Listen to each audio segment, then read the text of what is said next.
Welcome to Overwatch Champions Series Japan. I am Unknown to bring you the action, and with me I have Wolf to bring you the analysis of the match. Hey Wolf, how are you today? It's good to see you, man. It's good to cast with you. I actually have known Unknown for a very long time, but I actually have never cast with him before, so it's an exciting day. Our first time casting Overwatch and kind of breaking down some more of the Week 2 meta of Overwatch Champions Series Japan, because we had Korea, obviously, for a week, so that meta, very different from what we've been seeing in Japan. I mean, obviously some Japanese teams have played similar styles, but in Korea we have basically one comp, one standard, and I wonder if Japan will kind of adapt to that and copy it a little bit moving into Week 2. Yeah, very interesting point, because remember in Korea we've been having, like you said, one composition, and also we had a 27-0 week of Korea. I mean, of course, Japan, it's already not 27-0 for the first week. We had a little bit of a somewhat closer match, but let's see if this week, like you said, whether Japan is actually going straight up following Korea with the Doomfist Dive composition, or we might still have the Hawk composition, because you're finally going to cast Nozzle Play. Yeah, I get to cast Nozzle Play and Roadhog again. I'm not sure if I'm really hyped about that or I'm really sad about it. I'll decide when we get to the games, but before we get there, of course, reminding everyone of our schedule for the year. 4 stages for North America and EMEA, but here in Asia, we have 2 bigger stages broken up into 3 regions: Korea, Japan, and Pacific. You can kind of imagine a "you are here" just to the right of the Japan there on the bottom left of your screen. Exactly, and we've already gone through the Korea Opens, Japan Opens, Pacific Opens. We're currently on the main tournament stage, where we are going to figure out which teams in each of the regions are going towards OWCS Asia, which will be on LAN. So all the teams, Korean teams, Japanese teams, and Pacific teams will be coming together just like Flash Ops. Yeah, see who can take on the Falcons, assuming they'll be there. I mean, yes, and I probably shouldn't be saying yes, but yes. I mean, we'll wait and see. I mean, a lot of 3 Overwatch in Korea right now, and Team Falcons do seem to be the strongest, but they haven't played against some of their other strong competition, so Korea is really heating up. We had the first week of that. We'll have a little bit more of that later on this week. I have Pacific, of course, in the middle of the week. And where we are now, of course, is in Japan, so we will see how this week shakes up. We do have, I think, some pretty clear favorites in our first 2 matches, but one of our matches, definitely could go either way. And I think right now, so far, based on what we've seen, Varrel does seem to be the strongest team, but 6blow could be a strong challenger. Of course, like you said, Wolf, Varrel has been dominating the region for several seasons now, especially now Team Kraken, who's now DAF, has been just separated into a different region, so Varrel, at least at the current moment, doesn't seem like they have a lot of fierce competition, like you said. However, 6blow and maybe Insomnia, or some of the teams have picked up Korean players. Maybe they can soak up that experience, or maybe that scrim experience. They might get better as well. Also, it's definitely interesting to see how it goes. And our map pool, of course, if you've been following after last week, you know all these maps. We haven't changed anything going into Week 2. This is going to be the map pool unless something changes for the season. But we have seen some pretty clear favorites, especially in Korea. I mean, the standouts for me have been Lijiang Tower, King's Row, Coliseum, and then we're not really seeing Flashpoint or Escort right now, because but it was that's all okay. One day we'll get there. One day we'll get there. As here are our standings. So as mentioned, Varrel is 2-0 and 6-0 as well. They haven't dropped a single map just yet. And I think Pandia, even though they're 2-1 and they end up getting second in the standings here, they're definitely below 6blow right now in terms of our expectations. The one team in here I think that might surprise people that I'm kind of interested in, that I'm kind of watching, is Rivati. I actually think they're pretty good, and I think if they adapt throughout the rest of the season, maybe they could be a contender here for top 3. And exactly, and like you just said, Wolf, Rivati is really impressive on what we see as the current, I guess, standard composition. They did lose one match, but they were pretty good on the Doofus Dive, so as long as maybe the patch doesn't change in between the seasons, during the season, we might actually see them just kind of rise up the standings once they get their team cohesion going. Yeah. The patches, always surprising. You never know what you're going to get with Overwatch 2. And in the past, we'd have a lot of patches coming that you knew about because they were tied to the league schedule. But now that we don't have the Overwatch League and it's all OWCS, like, it could happen at any time. You never know. Also, it's really important that the tournament is played on the live server. So if there is a patch, these players are playing on the same patch that you are playing when you're playing Quick Play or competitive. And speaking of today's matchups, we're going to start the evening with Varrel versus Insomnia, and then we're going to follow up with Nyam-Gaming and Hayabusa and Pandia and Namekuji brothers to sum up the evening. And this is going to be Wolf's favorite match, probably. Oh yeah, I am definitely looking forward to that one more than the other two. I think Nyam versus Hayabusa, though, is a match that I think probably goes to 5. Like that, those two teams are so evenly matched. I feel like it could be a really exciting one. I give the edge to Hayabusa myself, but we'll see if Nyam is up to the task. But I think that that's going to be a messy back and forth one. We're not going to have a clear-cut player, or rather team, that we think is stronger. Varrel, I think, may crush Insomnia, though. I think that one might be a little bit more 3 Overwatch. If you've been watching Korea, might be in for some more of that.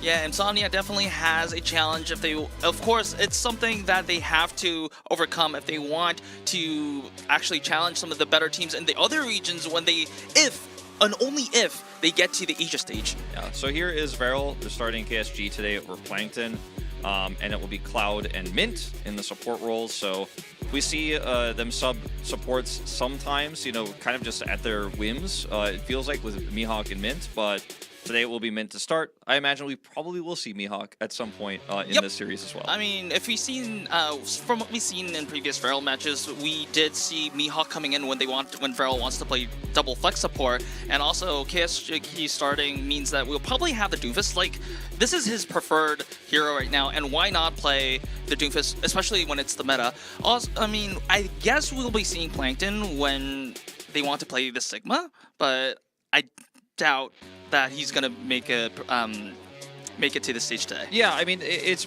possible for sure, depending on if they just want to give us some more playtime as well and try out a Sigma comp, depending on what maps we do end up getting here. So I wouldn't be shocked if he does come in. But, yeah, we do have, of course, their opponents on the other side in Insomnia. So it will be Undersea and Daisy. Great names for DPSs. And then Leonoptrix, of course, which is one of the longest names in Overwatch I think I've ever cast, will be starting over Godsam. And then, of course, in the support roles, Karu and Blink. So a little bit of ball with this team. I can play some Wrecking Ball. Leonoptrix likes it. We've seen both Varrel and Insomnia like to play Wrecking Ball, so I wouldn't be surprised if we see a lot of that today, even though the Doomfist Tracer Echo is the main like dive meta we're seeing in Korea. But I'm hoping Varrel actually shows us the Doomfist dive that we saw in Korea, because I think they absolutely can pilot it. They're a smart team. They're the best team in the region. Yeah, and I just like hearing at Leonoptrix, I just have that. For some reason, it's a win for me, but I have. Maybe is this a French vibe or something like that? But no, I'm just joking around here. But I definitely think, like you said, Insomnia can also match the Doomfist dive as well. Maybe, of course, because it's the same dive in nature, even though if it's like Ball or Doomfist. But it's definitely going to be a tall task to ask if you're going to compete with Varrel. But here is the map veto system here. We can see that the first map is going to be Nepal. It is the Insomnia's pick, and then Varrel picked Midtown. That's a surprise. And then Insomnia goes to pick Esperanza, and then Varrel, Saravasa. And if it goes all the way to 5, we go to Shimbali Monastery that has been picked by Insomnia.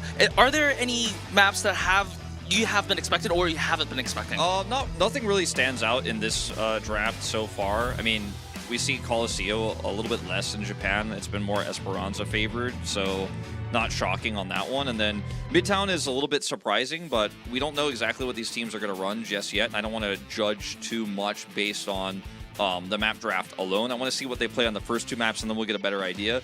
So speaking of first map, it is going to be Nepal, of course, with Samoa and Ilios banned away. I guess we're just never going to see Ilios. I don't think we've seen it like at all in any region, have we? I do want to say yes. I think maybe once, but I think that might be a very isolated incident. But yeah, I want to see it. It's one of my favorite maps, and we're just not getting this banned every time. It's also a hog map. Yes. Especially well. But no, maybe later on. You never know. We're gonna save that for the third match of the day. But however, we're seeing the graphics change to the map set here in Nepal. This usually means that team players are getting ready, and also like the administrator is also typing in chat like, "Are you guys ready?" And then the players are gonna take their time. It was like 1 minute. I'm gonna go to the shooting range for just a second, and that's how we kind of like wait for them to get ready. Yeah, this is when you do an online tournament, the TOs get very impatient with players who want to have their settings correct. It looks like we might be ready, Minsong. All right, and it is going to be Nepal, and we'll see what compositions they will entertain us with. Yeah, really looking forward to this one. Comps, the biggest question on everyone's mind right now for Japan, week 2. All right, that's a little Doomfist. Look at that for Varrel. Yep. They did exactly what I asked. I said just copy Korea this week.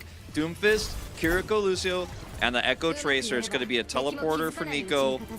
Insomnia, we're not sure yet. Oh, Could be I the would same. definitely like to see that Reinhardt going on, but no, it looks like it is going to be the Junker Queen variation of the dive here. This is going to be a standard like Korea-esque composition fight here. Yeah, yeah, definitely looks like it. So you can get that initial pick here, Tracer, Echo. Obviously very different tanks here in terms of mobility. The Doomfist can do a lot more than the Junker Queen can do, but she has way more staying power on the point. So if they lose this first cap here, Insomnia, it's going to be very difficult to recontest. Sticky Bombs coming out here, and no initial pick just yet, but Varrel very uncontested. There is that shout coming out, so Insomnia is going to take the initiative here, and well, at least it's a trade on both sides, so it's Undersea traded out for mid, so it's a little bit of damage traded out for the side of Insomnia. Varrel is lacking that speed boost and also a little bit of the sustain here, but the point is under Insomnia control, so I think as the longer the fight goes, it's Insomnia's win. Absolutely. They're getting a ton of sound barrier charge off this. The question is, can they maintain it now that Mint has come back to the point? KSG can't find a pick, and Insomnia look like they will be able to hold this, although, as I say it, Undersea is down. Undersea is down, so the question now is going to be whether Insomnia is just going to give up the point, or are they going to commit? It looks like they are actually going to commit to the fight, and the pulse bomb goes wide, and Leon Optimus actually takes out Kuki, so this is really big for Insomnia. With the ultimates coming down, they will actually probably be able to win this fight, but Leon Optimus is taken down. I am cursing Insomnia. Yeah, they even committed the rush as well. Ultimates traded by both sides, and it looks like maybe Blink, if they want to commit, they are actually going to commit with the sound barrier, so they do not want to let go of this point. Blink down after the barrier. They committed a lot, and they're not going to hold it. That's going to be a ton of resources used. Though I think a lot of this came down to the first thing that you mentioned is we're going to try to delay a little bit more, but it's just going to be a stagger kill. You mentioned it right at the beginning that Blink lived, Mint died. It was a trade of DPS for support, but Insomnia has the Junker Queen comp. They're going to get so much more value out of the support in that than losing their DPS on Varrel's side because they need damage. Their tank isn't going to give them any stability, and without that healing, KSG just can't compete with Junker Queen. It's hard for him to compete in a longer fight anyways, so that was huge for them, but unfortunately they lost control. Used a lot of their resources. Now the ball definitely in Varrel's court. Yep, like as you're saying, Insomnia is looking for a way back into the point. Maybe they are looking for the ultimates to come online, and there is Varrel. Kuki, so this is a Junker Queen and a Doofus, so this is really scary, and they are using that to their advantage. They're just using 2 ultimates to just clear out Insomnia on the board, and Insomnia has to full reset, and Varrel is already catching up to all the progress that Insomnia made in the earlier stages of this round. And notice Blink built almost no sound barrier because he was down so early, and they were able to get those kills very aggressively, very well coordinated. So Varrel now has even cap ult advantage with that support ultimate coming online for Mint. Undersea is going to have to make a huge play here with his duplicator, and they need a big rampage. Otherwise, I think Varrel should be pretty comfortable to hold with that support ult advantage. So Insomnia has a very difficult win condition here, but the question is, can they deliver? Undersea duplicating Lucio. That's not a common choice, but Mint uses the sound barrier, so this is going to be an extended fight. At least Varrel lives a little bit longer, at least longer than Leonopterix, who just falls here, and Insomnia, even despite using the duplicate here, is not able to secure the fight just yet. At 85%, they might have to take the final fight here. Yeah, it looks like they're just going to have to try to reset for one final fight, but they're just getting pushed out. I don't think Varrel's going to let them back in at all. Daisy looking for a flank tag. Will get the overtime very likely. And Lucio is going to take, Blink is going to take turns also taking that point. And Insomnia, of course, they have to have this fight going. So he uses the Kitsune Rush, pushing out Varrel and flipping the point. But Varrel is in no rush because they don't want to commit a little bit any more resources. Yeah. Maybe just because they can. I mean, I'm a little bit puzzled Varrel didn't actually commit to contesting that harder because I think they had the tools and the positional advantage to do so, but they just don't want to risk it because if they lose that fight, then they have Sound Barrier for Insomnia up. Like, maybe they actually lose the point, but let's see how good this engage is going to be for KSG. He is really the main character right now on this push, unless Nico finds a stick. And Undersea, he has so much range advantage here, so much sight over his opponent in Kyuki. A lot. Wait, the Pulseball already went wide, so that's one tool down for the side of Varrel, and Insomnia using the Sound Barrier. However, it looks like, okay, so it looked like Varrel had a good disengage, but KSG fell and Kuki fell as well. So this is actually overtime in favor of Insomnia here. And Daisy taking down Nico, that denies the potential touch from Varrel, and Insomnia, despite our expectations, take the first round. Yeah, wow, what a great start here for Insomnia.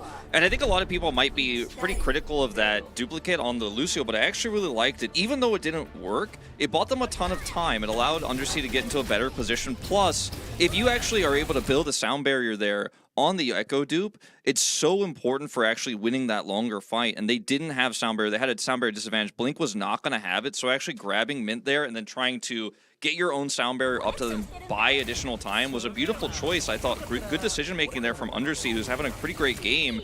It ultimately didn't work, but it pushed Varrel off. Varrel a little bit non-committal there, not respecting, and they're just saying, you know what, the Doomfist is not finding picks, it's not finding success, let's switch over to something that has a little bit more staying power, and now they're going to match with the Junker Queen. Man, so Insomnia forced Varrel out of the Doomfist dive, so maybe, at least for Japan, we might see a small meta shift here. And as we're looking at the neutral fight, nothing major here, but a little bit of spam for either side. But now, with both shouts from both Junker Queens, it is, well, it was a big fight, but then Varrel disengaged, so a little bit of a positional advantage for the side of Insomnia. Yeah, I think Daisy also has recall disadvantage, so should be coming up in just a second here, but then he'll be able to try to maybe look to trade some of that damage. But they have control right now, Varrel, that is.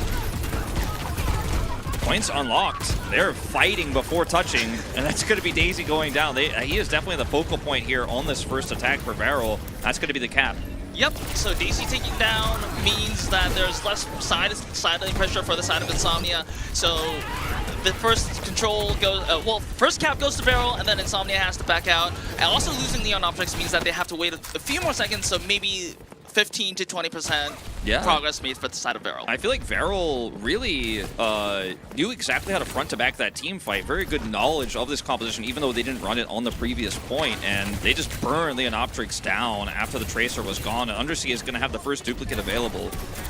And also Cloud is holding on to that Kitsune Rush, which he uses, and so Varrel is on the aggression here. Undersea is the victim of that aggression, and it looks like Varrel, with just one ultimate, will be able to keep Insomnia in bay. And this is a relatively really cheap teamfight win, so Varrel still has a lot of tools at their disposal, despite having to have several teammates. Yeah. And the biggest tool they have is control of the entry, and that's why it's so difficult to break through as the attacking Junker Queen here in this position, because you're constantly going to be outnumbered, you're going to be outflanked. Undersea is picked again 2 times in a row before he can get a duplicate off, and that's their best engage tool.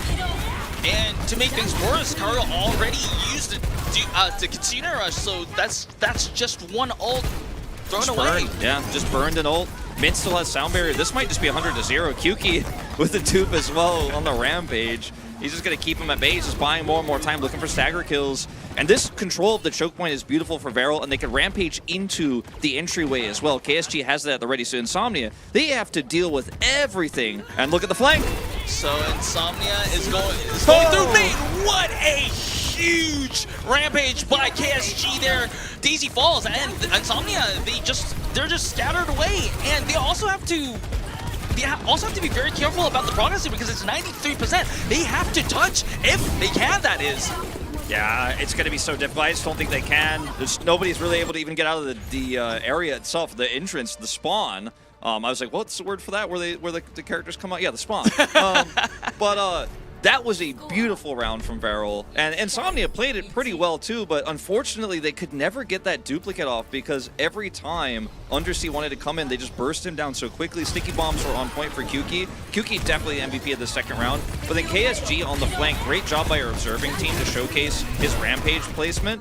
And he waits until they are so overextended he can guarantee at least 3. And even still, Blink hits a perfect sound barrier on top of the Rampage, but they just are at such a positional disadvantage, ult disadvantage with no Kitsune Rush that you mentioned just before.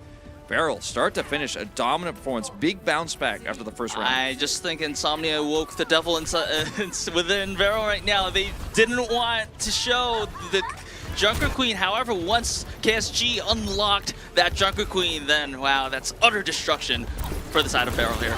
Definitely. So sticky advantage here actually for Undersea. Nico taking down early means that Insomnia will be having the initial advantage for taking that point. And this is going to be a big win for Insomnia because not only do they have control of the point, they will be able to farm ultimates and in a mirror composition. This might snowball into something big. Yeah, it looked like maybe Kuki was actually trying to use his stickies onto Leonoptrix to try to burn the tank and win that fight, but actually he got stuck himself by Undersea, and even though the beam didn't kill him, he just lost too much health. Shouts out. Shouts out, and also, well, I think what Varrel tried to do there is they try to rush through the point, but I think that was a good disengage by the side of Insomnia. They probably are going to wait for both of their shouts to come back, which is probably going to come shortly within 1 second. And there is that shout, and both sides, Kuki taking down once again. So this is going to be a numbers advantage for the side of Insomnia. No more additional kills, but it looks like... Wait, Cloud is actually going to commit to this, but a good post-bomb stick onto KSG means that Insomnia is going to win, even with Varrel using some of those resources here. Oh, I mean, that was a huge mistake from Cloud, I think, to actually drop the Kitsune Rush out there. It was not really a winnable fight, and the advantages you're going to get from Kitsune Rush in that moment are so minimal. You're already in position. The cooldown reduction isn't really going to help you when you're down a member there, and that's a huge resource lost for them now. Blink will be able to match the sound barrier on this next fight, and Insomnia are in a fantastic position. And with no duplicate, engaging into this Junker Queen that's hunkered down on the point is so difficult for Varrel. So this is actually going to be the opposite side of what happened in the last round. Insomnia is taking control of the main entry, and Leonoptrix is threatening with the Rampage. Oh, good stick onto Leonoptrix, but Leonoptrix did not fall here, and that's an important point. Blink uses the sound barrier to keep Leonoptrix alive, and that was a big Rampage, but I think it was cleansed by Cloud, and now it's KSG's turn to use the Rampage. Leonoptrix does not have the luxury of the Suzu from Kara and falls there, so this fight is going into Varrel's favor. Yeah, I think Insomnia had a really great start to that fight because they had a nice flank for Undersea, but they weren't able to get any limbs, so now they're just worn down by that sound barrier that came out. Not entirely sure who got Suzu'd there by Cloud when it came through, but it didn't matter because Mint's sound barrier was layered on top of the heal deny there, so they just lived through and then re-engaged very well. Karo not able to offer the same sort of impact, didn't have his Kitsune Rush from the earlier fight, so Insomnia now need to win one more team fight to win this map, but they do not have ult advantage anymore. It's pretty much dead even. Anyone's map to take. Maybe Daisy's pulse bomb can do the trick, but he doesn't need the pulse bomb. If he can just shoot down Kuki, and Undersea takes out Mid.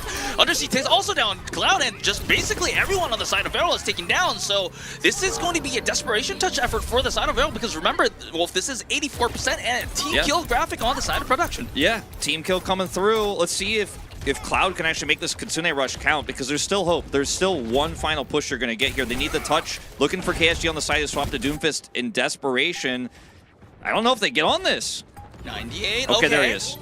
Nico, I mean, Nico has to risk his life for the touch, though. At least he buys enough time for his teammates to be on the point. Cloud using the Kitsune Rush, knowing that this may be the last fight. Insomnia does not have any ultimates on their arsenal. However, Insomnia is just opting to just disengage because they know that they can, because they have the time advantage here. Yeah, let's see if they can get anything on the disengage. Daisy gets KSG. It's a small thing, but it's actually quite large here for Insomnia. If they can regroup, there is a chance for them.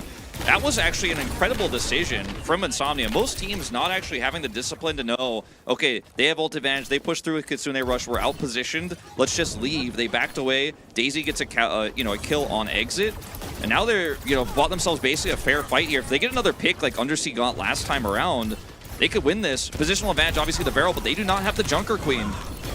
Yep, and I think that is exactly what they thought they needed because Kuki is duplicating the Jungle Queen. A lot of pressure onto Karu. Is Karu going to be able to survive? Being the Kiriko, maybe he did, but not. Okay, not for long, as Leon Optrix is very, very low as well. We have 2 Tracers on the board for Insomnia that expires. I think they may do it. Okay, Sound Barrier is going to buy so much time. This is so close. The flip is there, though, but not for long, because everyone on the side of Insomnia is taking down, and it is going to be Varrel who is going to take Village and Nepal. But what a fight. That might have been the best map of OWCS Japan we have seen so far, Unknown, because, like, that was some good Overwatch right there. I am actually so pleasantly surprised with how well Insomnia played this comp, how disciplined they were. Like Varrel did too, and they played it better and they won, right? But they came in as massive favorites, right? You expect Varrel to be hitting those breakpoints exactly the way you're supposed to. You expect them to have that coordination. I did not expect Insomnia to come in, challenge them, have better opening picks, have a better read on the map as well with their Junker Queen play.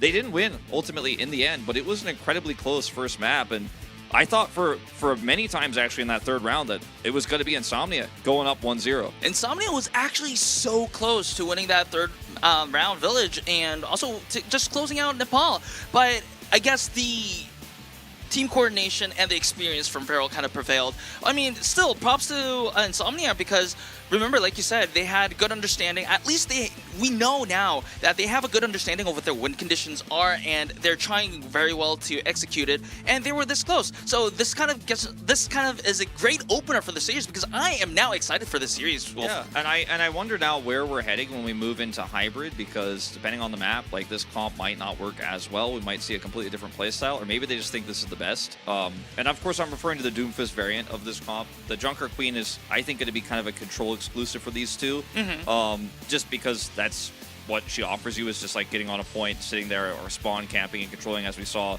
on that second round.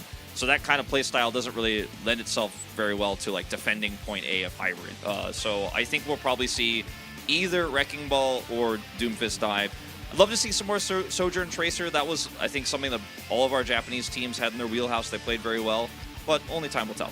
Yeah, I mean, how do you think about the Sigma, though? Sigma, I am not a big Sigma fan right now. I think it's okay on Blizzard World, but unless you have really, really good poke players, I think that you're eventually just going to get run down by these faster comps that can just circumvent the barrier. That's my take. I don't think it's amazing at the moment. All right. I mean, there's a reason why not a lot of players and teams, even in other regions as well, don't play this composition. But, well, I'm just kind of out of words on how close this series might be. Like, coming into this series, no disrespect to Insomnia, I was just kind of like, you know, you can't just help kind of think how this day will go, right? And then it was like, I look at Varrel, the Japanese Overwatch World Cup team that did actually really well in the international stage as well. And then you look at Insomnia, yes, they're all like good players, the talented players that have been together as well. They have been invincible together, and they also played an international tournament together in the form of Flash Ops Holiday Showdown, in the name of Vestaku. But these players also have pre-built synergy, but if you just look at the two rosters, then you have to feel that Varrel had to be the favorites. But I'm not so sure now. We have seen, like, you know, weirdly enough, and sadly enough for the 27-0 Overwatch we saw in the Korea variant of this tournament, a lot of the time control is insanely close, and then when you go to hybrid and you go to push, the discipline kind of falls apart for some of our teams. I think some of our teams are so good at control, so good at ult economy there, but kind of struggle to figure it out when it becomes different types of terrain on one map extended and trying to figure out, should we switch our composition, should we stick with what was working, those types of things. So we'll see if that ends up being the case here again, because I think Varrel would probably still take this series, but I don't know if I would say that I feel confident it's going to be a 3-0 anymore. I mean, of course, the more maps that we have, I'm reading chat right now, of course. I don't want Varrel to be the enemy of drops. So it's definitely the long. Ooh, Gotsum's coming in. Gotsum's coming in. So this. So maybe you're getting your Sigma. Could be. Maybe. I'm looking at my notes right now. So I'm looking at my cheat notes right now. Gotsum plays the Diva Sigma Junker Queen. Maybe because maybe I do get the Sigma because remember we had the entire map ecosystem, so we know what the next map is going to be. Yeah, it's Midtown. It is going to be Midtown, and last year, like at the end of last year during Holiday Showdown, the Flash Ops Holiday Showdown, we did see so many Sigma like matchups in Midtown. But I'm also surprised that if that's the case, maybe Plankton would have also like featured in for Varrel as well. So maybe Varrel doesn't want to play that Sigma mirror. Yeah, maybe not. Maybe they think they have the answer. And you know, Midtown definitely probably the best map besides Blizzard World for Sigma that we have seen. And that means, you know, potentially more Hanzo coming out. That means potentially some Sojourn coming out, because we've seen a lot of teams like to try to break Sigma comps with Hanzo, just break that shield and then just burst the Sigma down, because once the shield is gone or once he repositions it, he's just kind of a sitting duck. He's very slow. He doesn't have a lot of mobility, and then Hanzo could just get on top of him and destroy him. Sometimes we've even seen like Zenyatta Hanzo, and you just discord the Sigma after the shield is broken, you burst him down, then you just front to back. That could be something we see. I'm not entirely sure what the game plan is going to be here, but obviously with a sub coming in on the side of Varrel, you're probably thinking, all right, well, any time for a sub and seeing the new player come through. Maybe they're now trying to predict whether it is going to be a Sigma comp or not. It is defense first for Insomnia, so Varrel will be able to, on attack, go scout what hero it is, what the tank is playing, and then swap their composition. That's the attacker's advantage you will have on hybrid. Exactly, and like if anything doesn't work out, you can actually still have the luxury of changing comps while you're on the attack, because, you know, the spawn is a lot closer, especially on point A. So looking at the defense of Insomnia, I might carefully predict Insomnia going with the Sigma defense, and then Varrel trying to break that with the Doomfist. I think that's how it's probably going to be. I think the Doomfist can definitely circumvent there. They have the coordination to do it. They can just play Echo Tracer Doomfist, run around it. But it looks like we are nearly ready for this second map. Varrel really keeping us on their toes, nearly losing that first map, but still looking like the better team, but only slightly. Let's see if Insomnia can bounce back. All right, I'm looking at the hovers right now, because usually defense has to lock in their heroes a lot earlier because they have to walk all the way to the defensive point. Well, usually in scrims, you have that little hotkey that just teleports you instantly to point A. Sure. So you don't have to do that, but for an actual lobby, well, it's a competitive match, you have to you have to lock in your heroes really quick. Defensive Diva Dive. Oh, that's something that I haven't been expecting, to be honest. We've seen this a little bit. Like, we saw Hanbin play Diva on King's Row. This is a lot of burst damage. It's going to be very surprising to Varrel, I think, when they first come out. Here's that Hanzo. See if they can scout with it. Oh, Nico there trying to get a quick snipe. A little cheeky one. And they are just going to run the Doomfist into this now. This could be quite tough to actually crack with Doomfist, because the Diva could just escape a lot of the time. They see this now. There's a lot of mobility on the side of Insomnia, that's what I'll say. Yeah, there certainly is, and KSG is going to have a tough time. If he dies once, the backbone of this comp is dead. And look at the damage mitigated here by Godsam as well. See if Nico can find any other backline targets. They can eventually break this Diva mech, but it's so expensive to do so in terms of your resources. And if you fail, you lose positional advantage. Godsam loses his armor, but look at that. Just maintaining armor is the name of the game with this Diva comp. Once he loses it, he becomes a lot more fragile. Yeah, Godsam very low, so he has to back off a little bit and get healed from his supports. Mind you, the Lucio Kiriko support is not the best healing output in the world. No. So once Godsam gets very low, it might be a little bit difficult for Insomnia to keep position. Yeah, as you can see them losing a lot of control of the point right now. 2 ticks already over the Varrel. Kyuki fails to get that pick, though. And let's see the re-engage from Godsam. It's not enough. And Nico with that pulse wall, looking for a possible assassination on the backline. Maybe not. Oh, doesn't. I thought he didn't have to use it, but he just got taken out by none other than the Babe Diva. The Pilot Diva kill. The rare Pilot Diva. And he actually should be able to remake here. 76%. This is wild. Yeah, this is wild indeed. And yes, QB is just stuck in that building over there. Maybe we'll be able to survive. But there is Karu's Kitsuneris. Kitsuneris is traded, and also, so all 4 support ultimates traded out. So whoever wins this fight is probably going to have a very, not only an advantage for this fight, but the future fight as well. Because both are investing so much in this fight. Yeah, I think it was a good call for Insomnia to try to match beat there, but it's going to be expensive that they commit there. And I think the cool thing about how Varrel attacked there was to grab Kyuki, the D.Va, so you have double frontline to push through, and they had Sound Barrier layered on top, so it was really easy for Kyuki to guarantee value with the D.Va there at basically no cost, no expense. And Insomnia tried to match Godsum. If he had mech'd a little bit faster, he might have actually been able to get a self-destruct to buy time. He didn't, though. And that's the one advantage they are going to have, but otherwise Varrel looking with a clean time bank here and a great start to the map. Yeah, Kuki trying to spam as much as possible. He wants to get that duplicate as online as quickly as possible. And KSG looking for... I thought he was looking for an assassination, but he gets spotted in the process. So he's just trying to secure ground for his team. Daisy looking at... Okay, stalling the payload is one of the Tracer's jobs, so doing... but needs to win this 1v1 duel with Nico if Insomnia wants to make something happen here. Yeah, losing out there, trying to operate around the Mega. Tracer recalls down here and gets away regardless. As KSG also has Doomfist ult, he's going to use it.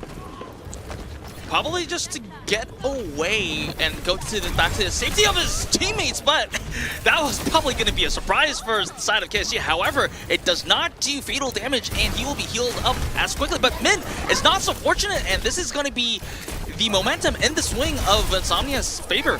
Yeah, we do see a lot of teams try to stick Doomfist, but he can mitigate a lot of that damage, and obviously he's an easy Suzu target, so, you know, it can be quite difficult. Looks like a great target. It's like, wow, opportunity, I'm just going to press Q, and then a little bit disappointed, but it is enough damage to get them back control of this location. I think a lot of this also, you know, kind of unsaid, but Daisy did a lot of work there operating on the Mega. Now they're going to force out the Kitsune Rush, will trade their own. It looks like Nico's Pulse Bomb is not going to, well, not going to find a lot of eliminations, but still, the rest of his teammates does a lot of work. Nico traded out by the D.Va Bomb. So this is, okay, this was a pretty even fight, but it's now going to the side of Varrel. Maybe Insomnia will have, okay, they have the opportunity to touch and they will be committing with the Sound Barrier. They know that Mint doesn't have the Sound Barrier yet, but Mint does now, and there is that Doofus duplicate for maybe a second front line. This is a little bit shaky here for Insomnia, but the D.Va is back in play, and they are going to get back control of this high ground. I really didn't like that choice. I thought maybe giving this up was going to be the better option because it's very expensive what they decided to do. It's the opposite of what they did on the previous map, but you know what? They get this high ground. Oh, wait. Is Nico looking for a C9? Okay, never mind. Okay, he gets spotted No backdoor. Not going to happen. Good try, though. All right. Varrel just wants a second cap really, really badly as they are using the Sound Barrier to get more sustain. However, it does not find any kills with it, and the Sound Barrier is already expired. Got some very, very low and gets demech'd, so this is going to be a huge debuff for the side of Insomnia, so they don't have a front line. Nico is probably going... Okay, Daisy with the pulse bomb on Mint, that's going to be huge, but is it going to be enough to stop Varrel from capping the point? It's going to be a maybe. It's so close, actually, a DPS fight here going the way of Varrel, but they don't have a ton of sustain here. Godsum can actually make a huge impact to stall this out. Super close fight. Blink takes out Nico, and I guess they do get the defense. Unbelievable. I doubted them.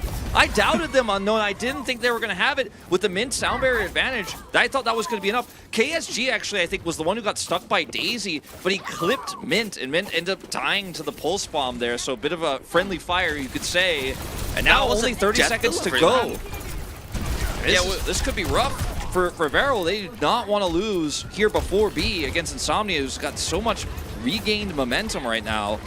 So Varrel is definitely going to look for the initial aggression here, and they are going to deliver that with the early Kitsune Rush here. However, Insomnia decides to disengage, and Godsum and Daisy kind of just holding the payload until the very last moment. And there is that Sound Barrier to keep Godsum alive, but Daisy is not going to be able to survive.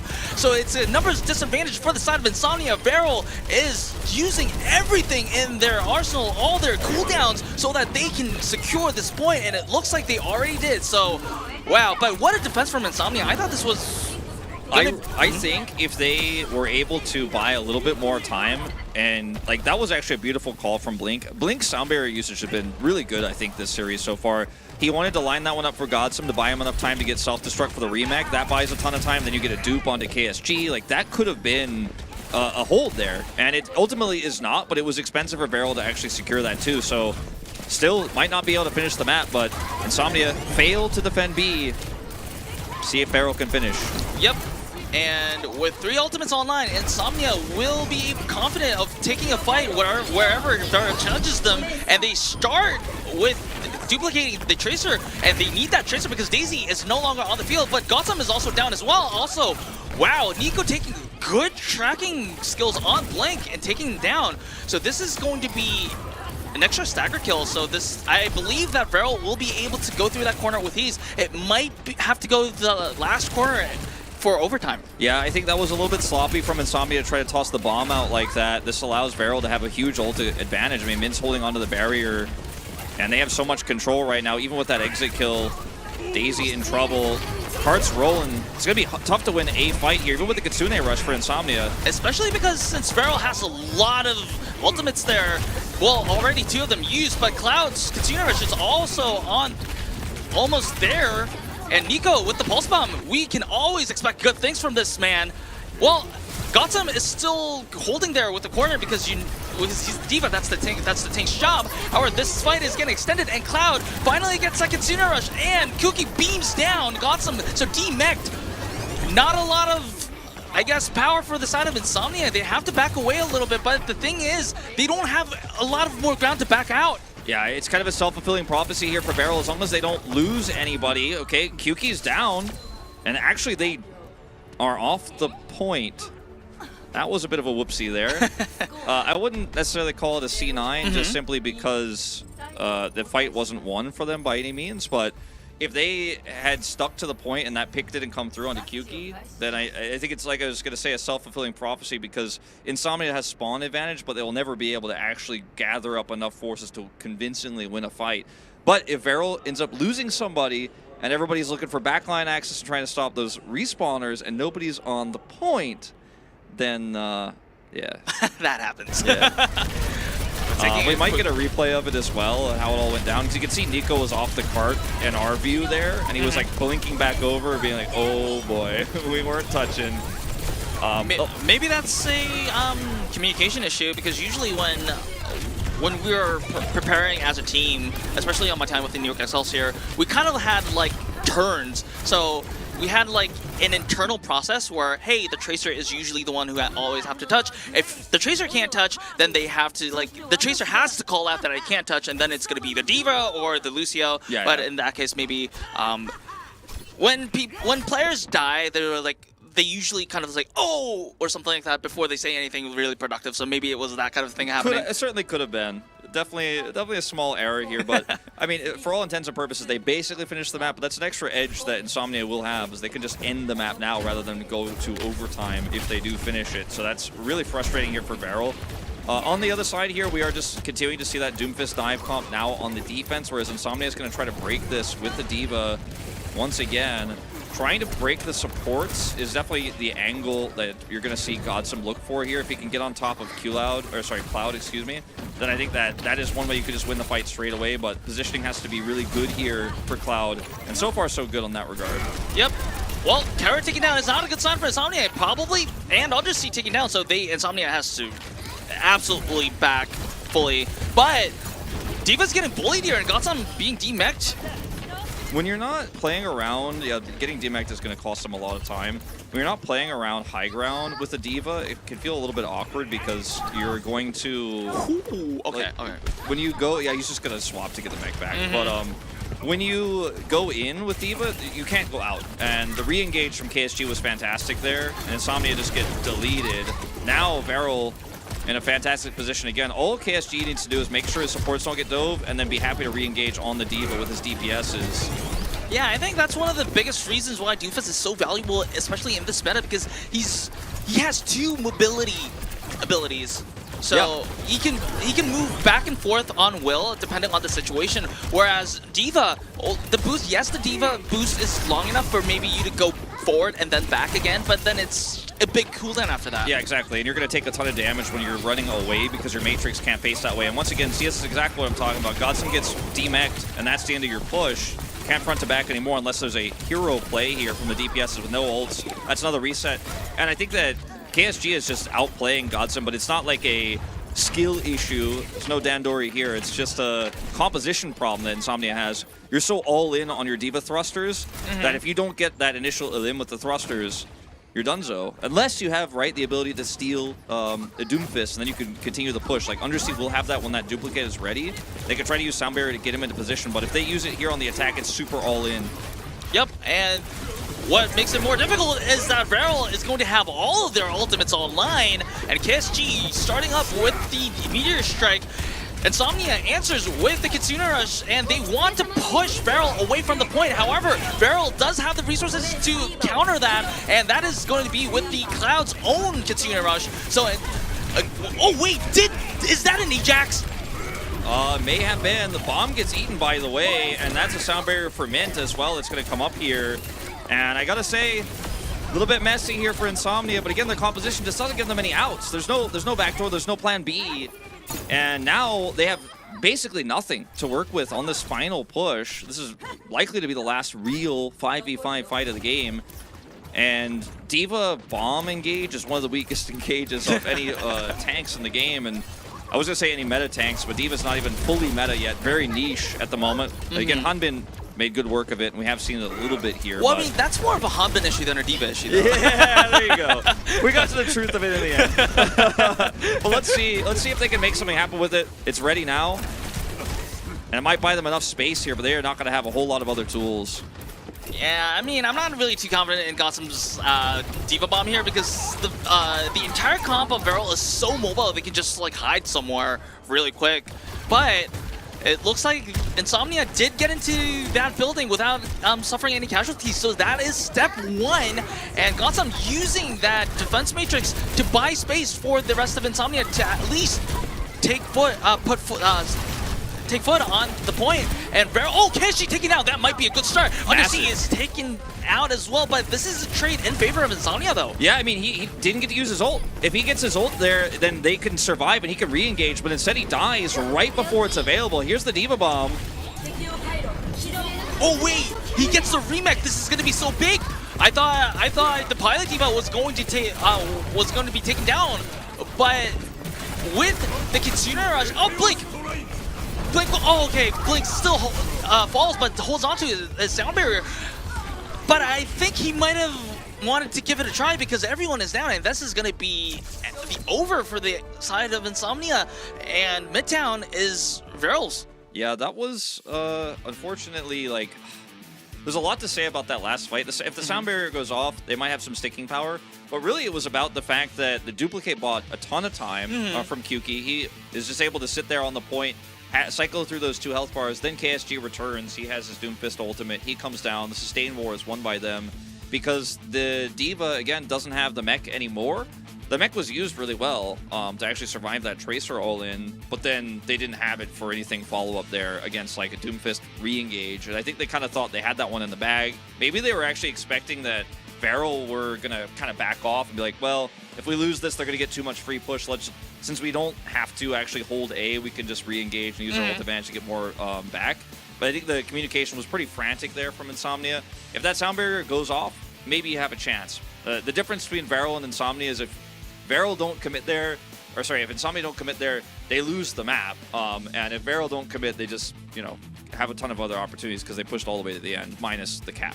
All right. I mean, we've seen some glimmers of hope and good things from the side of Insomnia, but in the end, it looks like Varrel are doing things a little bit better each map as Varrel is leading 2-0 and is already match point. It might be looking as a 3-0 like we expected, but a little bit closer than the score implies. But we will see whether Varrel is going to be able to close it out or whether Insomnia is going to come back after a quick break. So don't go anywhere, chat.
All right, welcome back to Overwatch Champions Series Japan, and we are currently on our third map of our first match of the evening. Well, I read chat a little bit, and yes, I agree that first one was close, second one was kind of close. I also read chat where everyone said it was textbook C9 on that on that first attack there. Don't know if that fight was really decidedly won. For me, a C9 is usually obvious, where it's very clear that a team either steps off the cart despite having full control, or is like the enemy is usually not that involved in the C9 aspect. Like, it can be obviously somewhat, but anyway, all I'm saying is I don't think that was a clear C9. We might have to do some review on that. We may. That's what. Maybe we can have a stream with all the casters in and have a vote on it, but maybe we'll have that on another day. But we are going to push, and we are going to Esperanza. So Varrel banned out Call Sales. So it was a choice between New Queen Street and Esperanza. Yeah, so I mean, this is, to me, like, Coliseo is banned here by Varrel. That's interesting because they're the ones who are really liking to run the Doomfist, Tracer, Echo. I think that's quite difficult to play on Coliseo, but is very strong. Like, I think it's the best one. It's just hard to actually execute. So, again, surprised to see that. Esperanza, we'll see what the comps are going to look like here. No substitutions, as far as I'm aware. So, yep. So it's got some again. I hope that doesn't mean we're going to see D.Va here, because I think D.Va is so tricky to play on Esperanza because there's just so many different ways for her to attack where she can't matrix the damage, and she's just going to get burst down so quickly. So maybe they're going to switch to, like, Wrecking Ball here.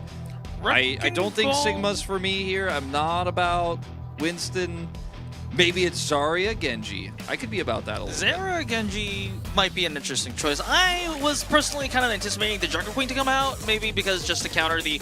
it's a variant of the Doomfist dive, so maybe that would have been a possibility, but we'll see, as we'll be jumping into game shortly. Will indeed.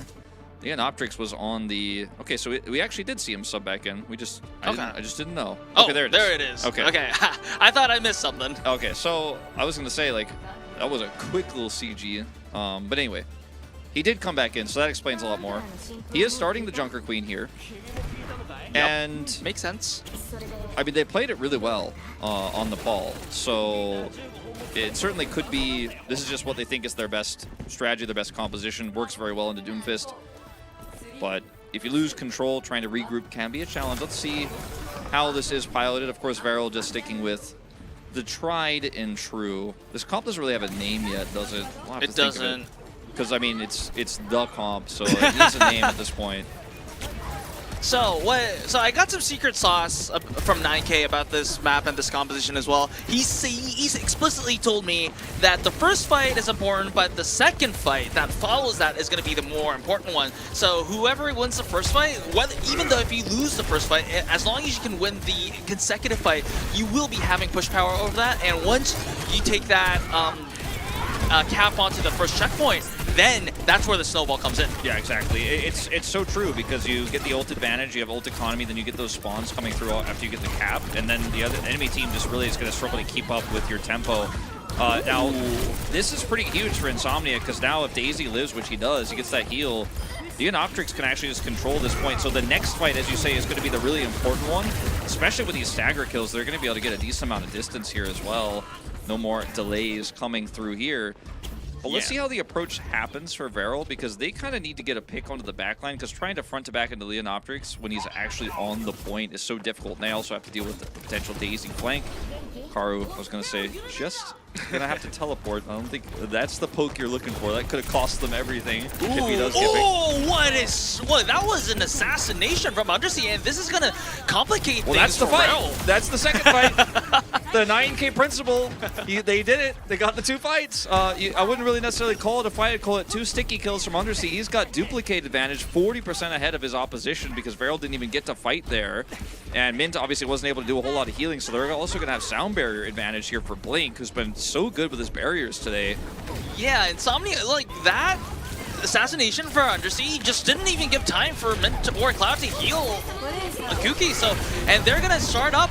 They want to cap this point, checkpoint, because they are using both the duplicate and the Casino Rush, and if they need to, they also have the sound barrier in.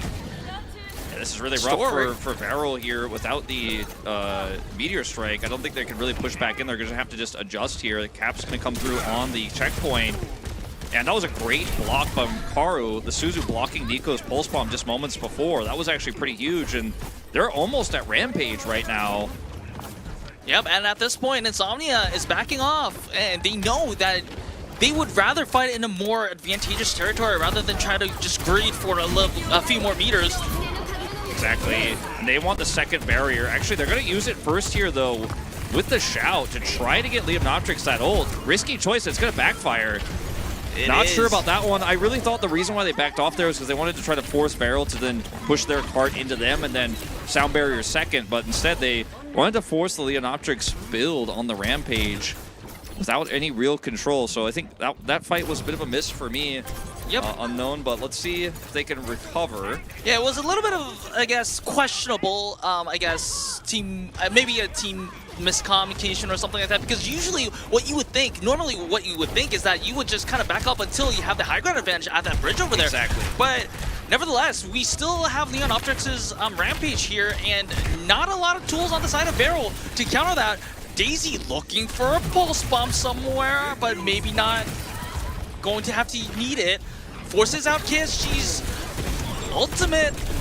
Leonoptrix taking like 100 zeros so quickly there. Just got deleted and wow. I feel so bad for Insomnia in this fight because the way they handled KSG there, they corralled him, they focused him down. Daisy held Pulse because he knew he had Meteor Strike. He wanted to force Meteor Strike that were successful. And it's like they did everything right up until that point.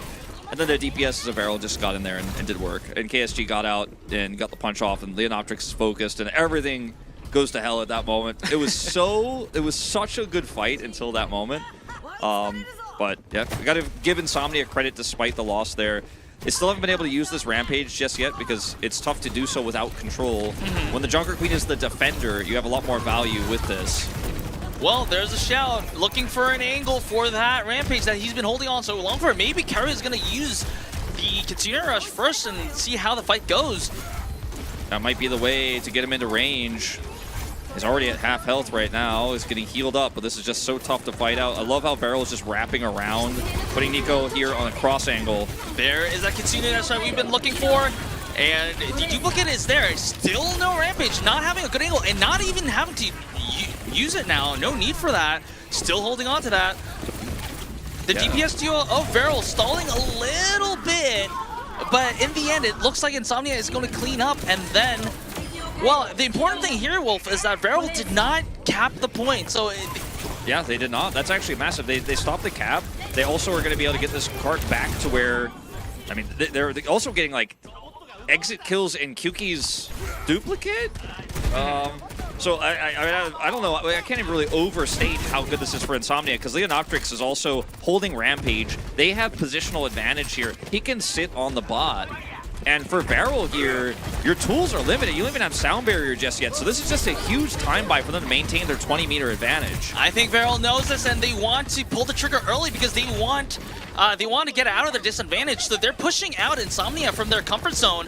And although they did not find any kills, they're kind of like pushing Insomnia away from their, I guess, terrain advantage. But also Insomnia knows this and wants to reclaim that advantage by using the Sound Barrier. And what a knife from Neonoptrix to take down Cloud. And with 2 members down, Varrel doesn't, I think they don't have the power to resist. They didn't have enough damage. I mean, Cloud used Kitsune Rush and they almost were able to get Liamnotrix, but they didn't do it. It wasn't enough. Daisy has all the advantages there. He has all his blinks. He didn't use recall, whereas Nico had to use everything to try to get that kill. He failed. And now Insomnia have tons of tools here and more time is bought. I mean, the distance is going up. It was a 20-meter lead. It's about to be a 40-meter lead that they have in so many different ways to shut Varrel down, slow them down here. Leonoptrix still has that Rampage. Yeah, he doesn't need it. And it's very difficult to use, to be frank, as well. Like, not a very useful in this situation. What a stick from Daisy there. This is going to make the situation worse for Varrel. Yes, they do have the Sound Barrier, but it's going to be a gamble if Mint actually uses it. Yeah, and they're going to try to keep holding it here, but time's ticking against them right now. Yeah, holding's not going to be good enough because they are, like you said, Wolf, they are at a disadvantage, and Varrel is backing off, giving more space to Insomnia. Yes, Kuki takes down Undersea, so maybe this is a sign of a comeback, but what a comeback it has to be, Wolf, for the side of Varrel. All right, KSG is going to go down here. They may have to commit the duplicate here. They are. I think this is wise. See if they can maintain control. It looks like it's just going to be a reset here for Insomnia. They don't have any way to actually stick to this point now that Leonoptrix is dead, so Varrel, a big win here, but only 2 minutes and 20 on the clock. Tons of tools used. KSG had to use his Meteor Strike to survive. They lost that fight, then had to re-engage with the duplicate. They have Sound Barrier, but I mean, Insomnia, if they just get a single pick, if Daisy just pops off again, if he finds backline access, we go straight back to the drawing board as Varrel. They need to be super efficient with their next few fights if they're going to catch up to 109. Yeah, Varrel has to put... Oh, wait, KSG's taking him down once again, so KSG not having the best time on Esperanza here. He's really not, unfortunately. Ooh, good knife. Cloud's down. I mean, I think Insomnia might have just broken the back of Varrel. I mean, they still have the barrier, right? But KSG keeps getting picked, and if you use the sound barrier just to keep your Doomfist, who doesn't have ult, alive, then you're not going to have it for the proper fight you want to take to actually contest the point itself. I mean, they still haven't gotten that checkpoint. They were so close, but now it feels so far away. It feels like a dream. 90 seconds to go. They need to win basically 3 fights in a row if they want to have any hope, and then have that overtime push. Yep, and they have to be very careful about their ult economy now, because remember, every fight counts, and not only do they have to consider the current fight, they have to take into consideration the next fight as well. And Leonoptrix takes down Kuki as well. Look, Leonoptrix's Rampage is just like a tactical nuclear weapon here. They're not using it, but they're still using it to threaten Varrel. Yeah, they can threaten super well with it. It's hard to get value into this comp from Varrel, but it doesn't necessarily matter. Like, even a solo ult onto KSG on the final contest might actually be what they use it for. Daisy getting very low here, but see if he can win this. Nico now recalled. He's not going to find the value he wants. Now going to be under threat as so much time is bought here. Insomnia playing it slow. Yeah, I mean, at this point, Insomnia can definitely afford to lose a fight as long as they bait out the ultimates and just take away time. Barriers traded, buying that time, as you say. Now the Rampage is out. Not going to hit anybody, but pushing them away, zoning. A lot of ultimates used for the side of Insomnia. They know, they just want to keep, I think they want to trigger the overtime before the bot goes into a position where they have to actually contest. And winning the might fight. Not even have to. Yeah, they're just winning the fight here. 5 seconds left. Let's see if anyone can touch this. I mean, it's only Kuki. Okay, KSG is going to get into range here. I mean, they're defending the finish on the map. KSG has to use ult here to stay on this cart, then it's pretty doomed, but that's at least a tool they have. Karu is approaching the Kitsune Rush. I am assuming that Karu will use it as soon as it is online. They want to finish this map. There it is. I mean, even just one team fight win is all they need, just pushing them off the cart. There is that shout for that extra sustain. However, health bars low on the side of Insomnia. They're 1 member down, and remember, the overtime triggers the delayed respawn timers, so it is likely that Varrel is going to have control of this fight, but this is not going to be the problem. Well, if they have to win more than 3 fights now, in a row. Let's see how disciplined Insomnia are here, Unknown, because Varrel have 5 ults coming online. Insomnia need to just try to bait those out and then be willing to lose fights without using ultimates so they can eventually wear them down. Because Varrel has the war chest to absolutely finish this map. They can do it if they play it well. And Insomnia, if they make mistakes, it's going to be really tough. Remember, Leonoptrix, unkillable, it seems like, when he's in control. But when he has to retake the cart, the robot, it's much more difficult for Junker Queen to get value. Shouts out. So this is going to be the fight. If you're Insomnia, you want those Varrel ultimates to be used as much as possible. If you're Varrel, you want to win these fights with minimal ultimate usage here, and already the duplicate and the Kitsune Rush is used, but the fight is still ongoing, so this is bad news for the side of Varrel. Yes, they do get the cap, but they need to wait at least 7 seconds for the next push to happen. Oh, Leonoptrix taken down by Nico's pulse, but that was really, really good. I think Blink's sound barrier was used to try to save him, but... Yeah, I think that was not the right call, because now they're not going to have it. Mint, of course, dropping his down here to win this fight, because they have to. And that's the advantage you have here as Varrel. I mean, you keep winning these fights, you keep snowballing them, you're trading up on ultimates. You have to stay on the cart because it's overtime. And Blink just thought maybe if he saved them there, they could push them off the cart. But I think Insomnia really overestimating their power in that moment, really underestimating how much control Varrel had in terms of ult economy. And the Rampage might be what gets them off the cart, but it's just so hard to actually think that's going to work when you're the one who has to close distance. You don't have Kitsune Rush, and there's not a whole lot of distance left here. We're talking 44 meters. This is going all the way to the wire here. KSG using the ultimate to get, I'm assuming, to get access to the high He ground. wants flank angles here, and he's not going to get the kill, though. There is the Kitsune Rush. This is going to be a lot of pressure for the side of Varrel. Kuki needs to survive if he wants to keep the hopes of Varrel going. Insomnia using everything that they have, and understandably so, because one fight win is all they're going to need to get this map, and it looks like Insomnia will be able to wipe off Varrel off the robot, and it is 2-1. We're having a series. And that decision by KSG to go for the Meteor Strike, I think, was a really interesting one. Like, it's one you could definitely talk about, and you could almost have a debate like whether KSG's call was correct or not. Because he wants to go in there, he knows a Kitsune Rush is coming up, it's going to be a big problem for them, and he tries to get backlight access and take out a support. You take out the Kiriko, that's a ton of the healing gone, and you're not going to be dealing with Kitsune Rush in that final follow-up push. But what you lose in doing that is your ability to stay on the point and survive. And like I said, with the Rampage, I was like, it's really hard to Rampage, really hard to get value. The most you could really hope for in an ideal scenario is just solo ulting enemy tank. He can't get healed, he gets burst down. After he used his Meteor Strike, the Rampage hits him, he's down, that's the game, right? So Exactly.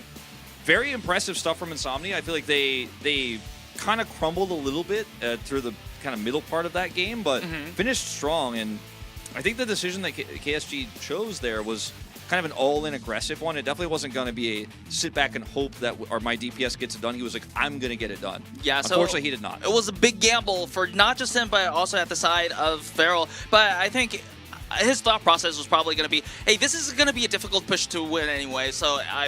And they know that the Kitsune Rush is coming from the side of Insomnia. So take down that variable. If I succeed, we win. If we lose anyways. I think that was the thought process there. I get good try, but in the end, it was a good play from Insomnia overall. If he trusts his DPSs are good enough to win despite the disadvantage there, then he just sits on the cart, tries to mitigate damage, tries to bait the DPSs in, right? But like he said, I'm taking matters into my own hands. I mean, KSG is a tank player that has been dominating the entire Japanese region as a tank. He has the confidence, and maybe, I'm just making theories here, maybe he lacks confidence in his DPS duo.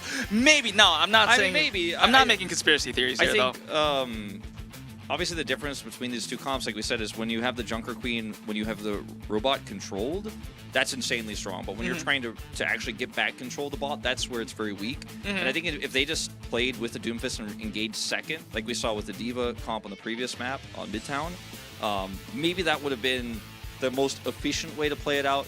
They'll have to trust your DPSs, because we were seeing many times Undersea was just popping off and taking out the enemy DPS, the enemy Echo.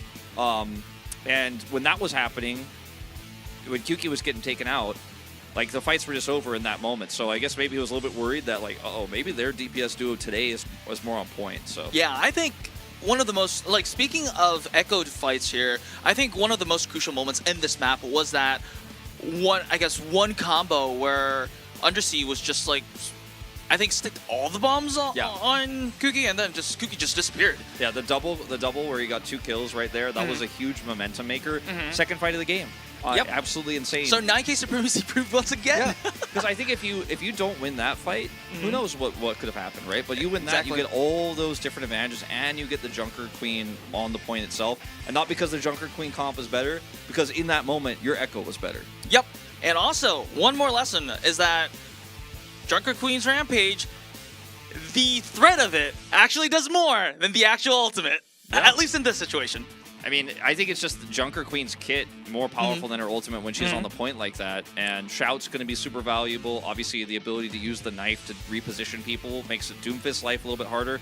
And it means that KSG can't really go in and threaten him and look for a punch, because if he gets solo ulted, he's going to get burst down because he can't be healed if he doesn't have his ultimate, right? So we're going to Cerebos. I didn't know if we were going to 4. I didn't see it. I didn't see it coming. But maybe I should have cleaned off my telescope lens to see if I could see the 5-game series between Varrel and Insomnia. It could happen. No 3 Overwatch today.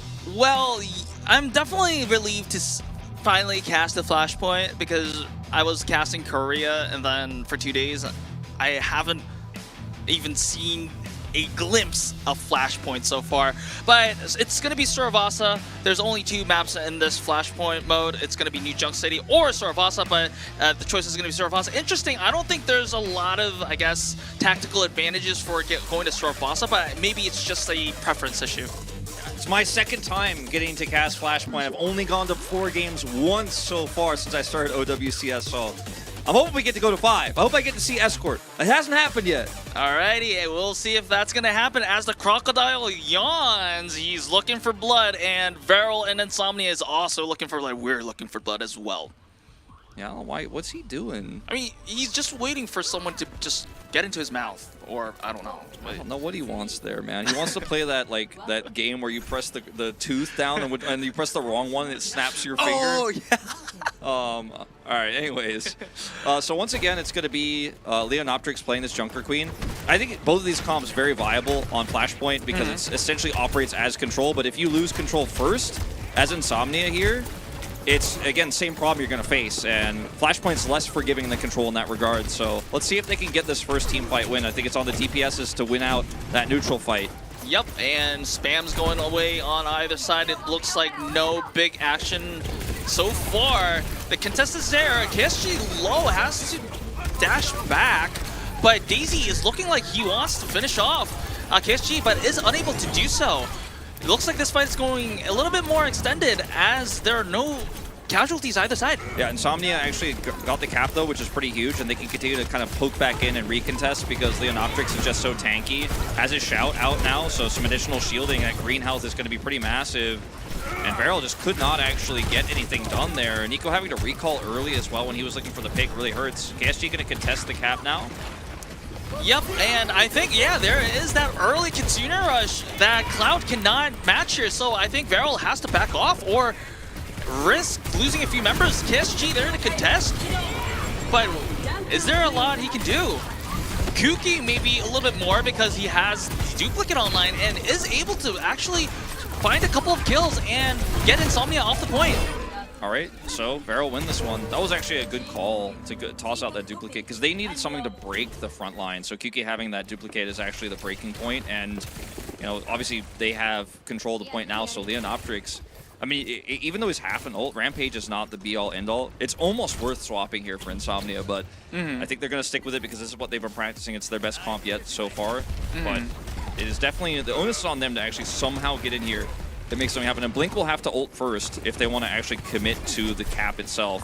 So it's going to be a really interesting fight because Varrel has the support ult advantage while Insomnia has the DPS ult advantage, so it's difficult to, it's going to be difficult for Insomnia to enter. However, good disengage from the side of Insomnia. They're waiting for the Kitsune rush to expire and use their own turns. It looks like it is going to be Insomnia's turn now with the Undersea duplicating the Tracer, so double Tracer going to harass that backline.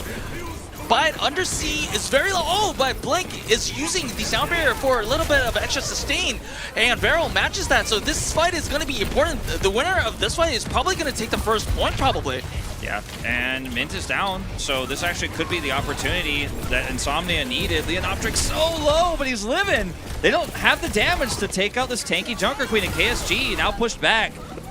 Looks like Insomnia is going to win it here in the end, and Insomnia just so decisive with their calls, and even though sometimes I don't like the way in which they approach it, it seems like it's almost on the fly. They can react so quickly and adjust. The initial play was to try to burn down KSG. That's why they duped the Tracer instead of the Doomfist itself, and they didn't get the kill, and it looked like, okay, this is just not going to work out, but the sustain was there from Karu, who played that beautifully. Oh, wait, I think they couldn't touch. Yeah, Nico wanted to kind of touch and just immediately recall, but it wasn't enough for the contest to happen, and now we're going to the second flashpoint.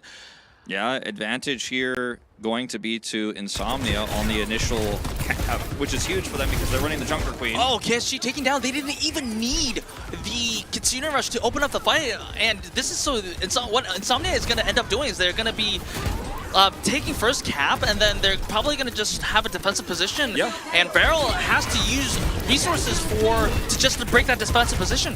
Okay, Kyuki gonna try to actually get Junker Queen here so that they can, and Daisy also getting picked, that's huge. They're gonna try to actually force their way through this. This is very all-in from Varrel.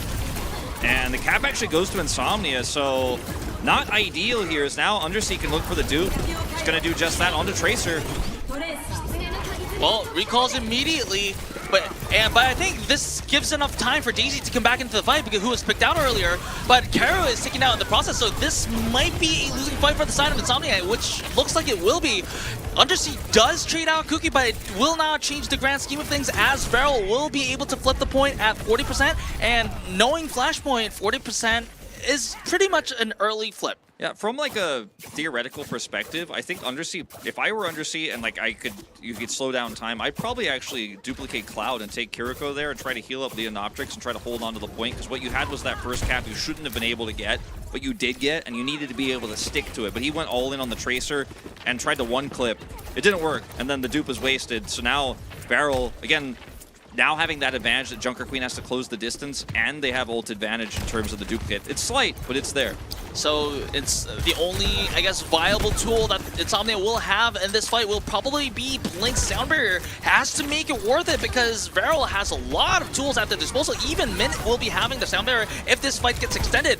Leonoptrix already, well, he was half health, and the early Sound Barrier for the engage, Varrel following suit, Mint a delayed Sound Barrier, but that means they have a lot much more sustain. KSG with a double kill there, and the rest of Varrel cleaning up, so it is going to be one-on-one for the side of, well, I mean, in terms of points taken. 1-to-1 in terms of flashpoints here. Third one actually going to be a pretty nice position here for Insomnia if they could speed boost their way over. I think Blink's Sound Barrier timing there was a little bit early, but it was a good idea. And he also avoided KSG. He almost got splatted there. If he had gone down and not been able to bury at all, which is a great call from KSG, then they don't even get to contest in the first place. The Leonoptrix already on the point. Insomnia getting pretty lucky with this flashpoint spawn. And I think Kyuki should just dupe Leonoptrix here if they want to contest. Yeah, Insomnia would look for either the early Kitsune Rush to open up the fight or use Leonoptrix's Rampage, but may not even need it because Kuki is taken down without any ultimates. Oh, well, yes, the Pulse Bomb was expended by the side of Insomnia, but that's something that they won't probably miss because, you know, it's one of the easiest ultimates to farm. I think Kuki should have been a little bit more aggressive there with his duplicated. He was in range, he was in position to use it, and he just waited a little bit too long. I mean, he still has the same tools, they still have the same options. Like, they could just do what they didn't do in the last fight again and see if they want to commit. So everyone needs to be coordinated. So Insomnia with the early aggression with Karu's Kitsune Rush. Varrel decides not to match the Kitsune Rush despite Cloud having it, but Kuki thinks a little bit different and decides to commit. Kuki low, taking down. That is, maybe Varrel is showing signs of a little miscommunication here. Yeah, I think you're absolutely right. That's exactly what I was going to say, because Insomnia, they're one Phalanx balled up group, and Varrel, even though they have the dupe to grab Leonoptrix, they have the Tracer Echo composition that can rush in with it, they're trying to flank at the same time. So Kuki and Nico on different sides of the fights are trying to sandwich instead of just trying to break through, which I think would have been the stronger option. And Insomnia, they just hold strong. Now Undersea's going to have his defensive duplicate. Once again, going for Tracer. So overtime clicks for the third flashpoint. Leonoptrix takes the early kill onto Nico. So yes, the flip is there, but we do have to look at how the fight goes because if Insomnia wins this fight, this is going to be a lead on Sravasa for the side of Insomnia. That was a pretty big rampage for the side of Leonoptrix, and this is going to be a huge win for Insomnia. All right, 2-1 now. Insomnia takes this one. They're on Flashpoint point, so to speak. And sorry, it's my second time casting Flashpoint. Like I don't have all the cool terms just yet, but you know what? They're on match point for this map. Let's say map point, maybe the best way to say it. Now this time, Varrel is going to have the advantage in terms of the spawn. Obviously, with how the last two spawned, they will have that edge. KSG is on point first. 15 seconds to go, and Insomnia again used a lot of tools in that last fight, especially the Rampage you mentioned. And Undersea finally got value out of that Tracer dupe with the Pulse. Let's see what happens in this DPS 2v2 on the cringe. Both Lucios having the sound barrier. It looks like a well, I mean, it definitely we're going to see a trade of sound barriers once the fight gets there. But Nico, once again, is taken down. Is the first one to fall in the fight. Both sound barriers traded out, but this is going to be a numbers advantage for the side of Insomnia. So that much Varrel lacking that damage might be in a very tight spot. Kuki duplicating the Junker Queen, but may not live long enough for the Rampage to be there. Undersea beams down Kuki, and also the Echo is also taken down. So this is yet another team fight win for Insomnia.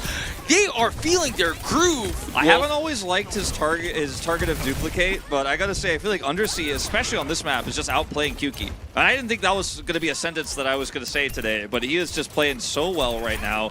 Nico's trying so aggressively to find picks because they're so desperate to get backline access, because once the Junker Queen takes over, you know, you just turtle up. And now Insomnia, guess what? They're at 40%, they're turtle up. They're on map point. KSG, he has ult, so he can go deep, but if he has to use it early here, they don't have a sound barrier to bail him out.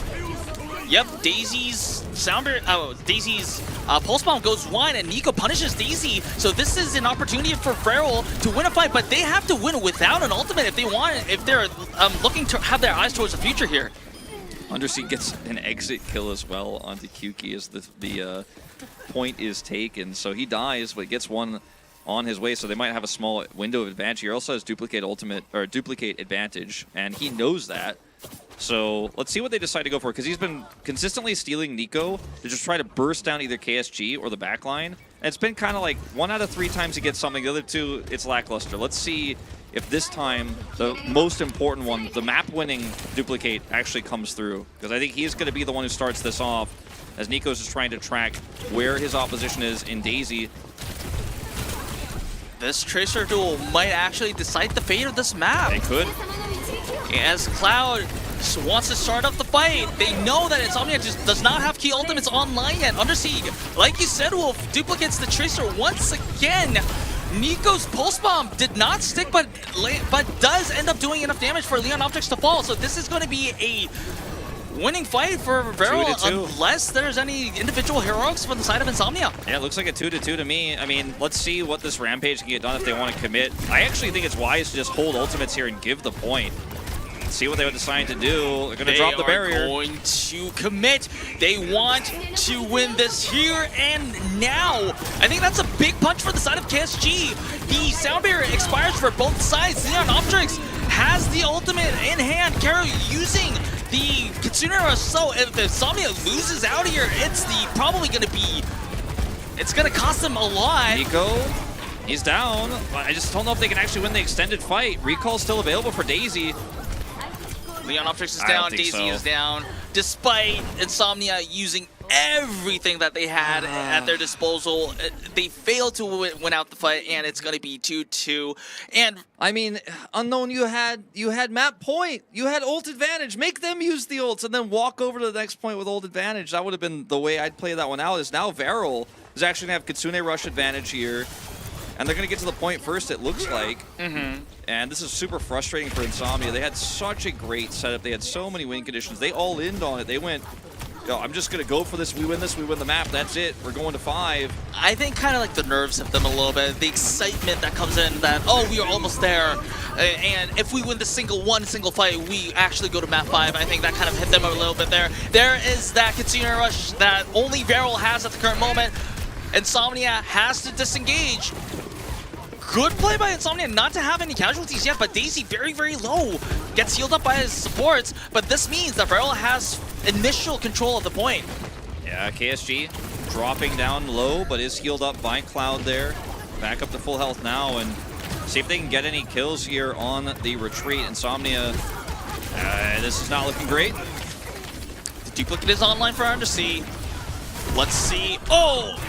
Yeah. Does not even get the opportunity to do so because he's punched in the face. I mean, he did a ton of damage, to be honest. Like, I thought that was, it looked okay for a second, but it wasn't going to work out. And I think this is the moment where Insomnia are going to be like, oof, we should not have used our ults like that on the last point. They probably want that back, especially starting with the sound barrier from Blink over there. Yeah, I mean, they still can pull this off if Undersea gets a really nice pulse if he wants to dupe the Tracer again. Let's see what he chooses to do. We're going to actually force Kuki to react here. And he's just going to dupe the Lucio to survive. So yes, there is that bonus speed boost, but I don't think Cookie's going to stay long enough for the barrier to be there. That was pretty huge, that pick. They trade duplicates, but now finally Leonoptrix back on the point. This is how they want to operate. Cloud's down here. The stagger kill going to actually be pretty huge for getting everybody grouped up. They didn't have to commit sound barrier. Risky call there from KSG. He's going to get out with his life. Yep, but barely. And Varrel, now this is actually a pretty spooky moment for Varrel, because Varrel, yes, they could match the ultimates of Insomnia, but it's not necessarily that they're ahead. And Insomnia, usually, looking at the fights that we've been seeing previously, usually we open fights with the Kitsune Rush. This is a luxury that only Insomnia has at the moment. Exactly. And time is not something that Varrel has now. All right, they're going to do just as you say. Maybe try to force the sound barrier here from Varrel first, but not a lot done with that rush. Varrel just completely out of range for them.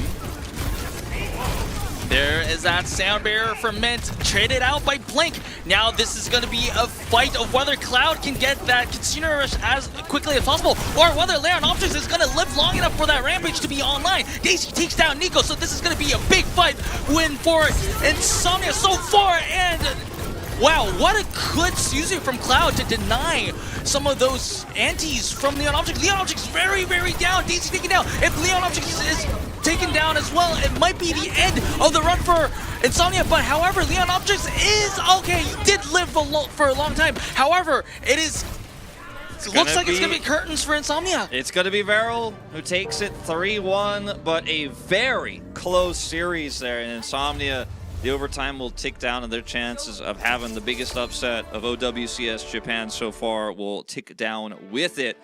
And that's going to be a victory here for Varrel. Look, there were some serious moments where I thought Insomnia's got this one locked down. And what I will say about this team is they do not back down. Yes. Even though they had been sometimes disciplined, like they disengage from fights, they hold their ultimates and move away, when they think they have a win condition, they go for it. And that type of attitude can hurt you, especially in a really important series.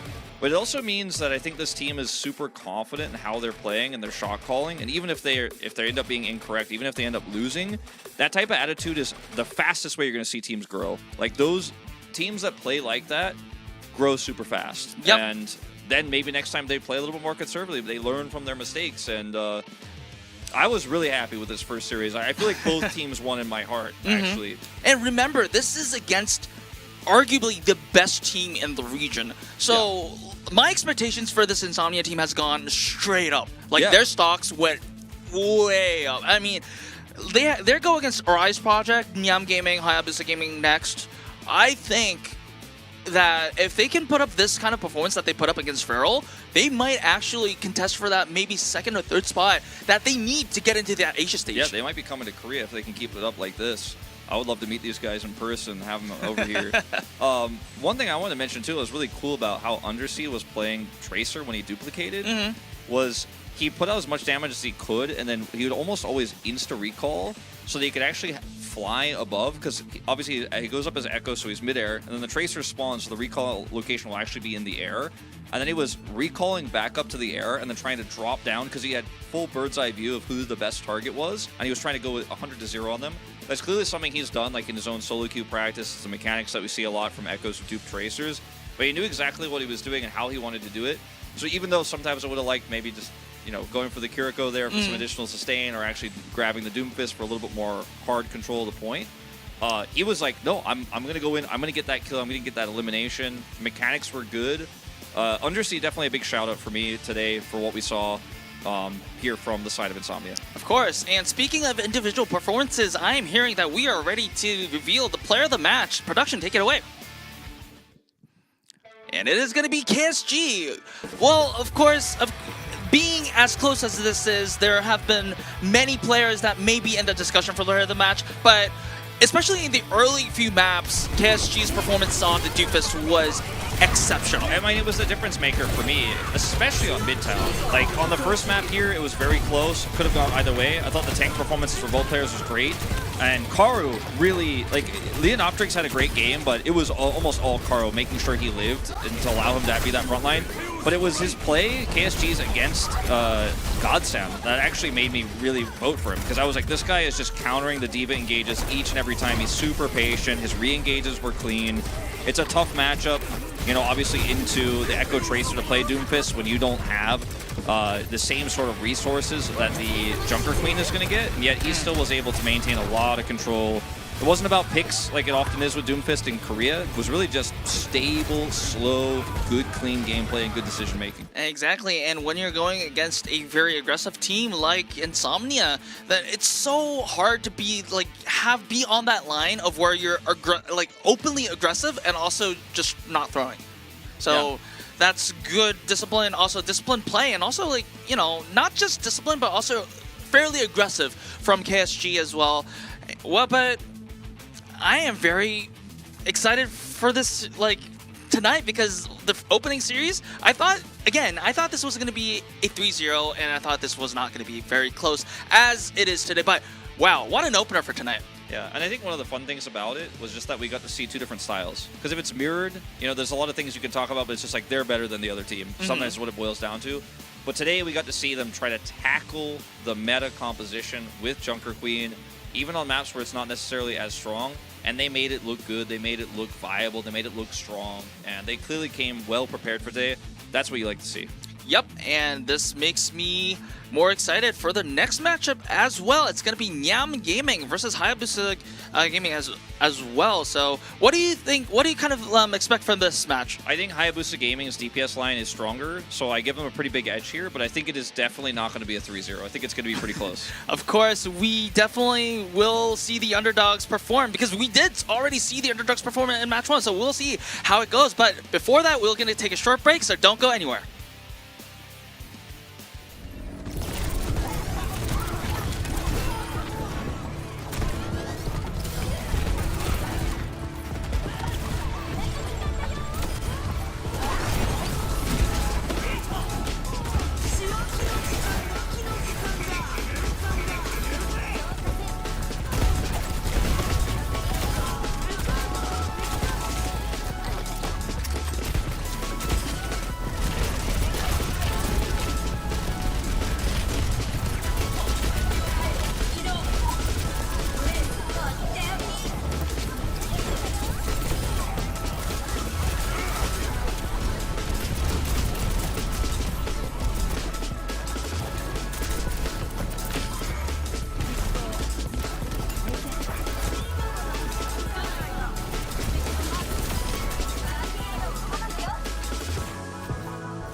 Welcome back to the Overwatch Champions Series Japan, and we are currently on our second match of the evening.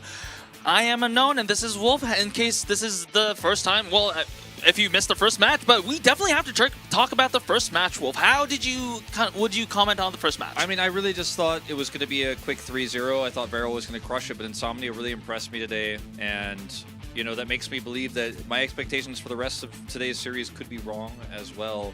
As we do have coming up here, Hayabusa, you know, taking on Nyam-Gaming, and I think Hayabusa, slight advantage in the DPS department. That's kind of what you and I think.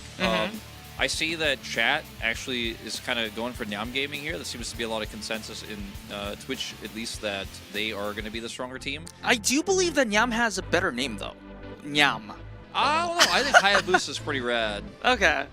All right. So we can go one-on-one on this one. Okay. That's fine. All right. Whose logo do you like better? Hayabusa's. Yeah. Okay. Okay. So that's a 2-1 on Hayabusa's. All right. So Wolf supremacy. All right there. But looking at how these two teams fare. These are relatively the two struggling teams in the region right now. Nyam-Gaming having lost 2 matches so far, and Hayabusa going 0-3 so far. But if you look at the teams that they went against, of course, Hayabusa went against Pandia and also Varrel and Rise Project. So they went arguably against some of the more stronger teams, but still, it's a clash of the two more struggling teams on the region. Oh, no doubt. Axion, I think, had a really rough first.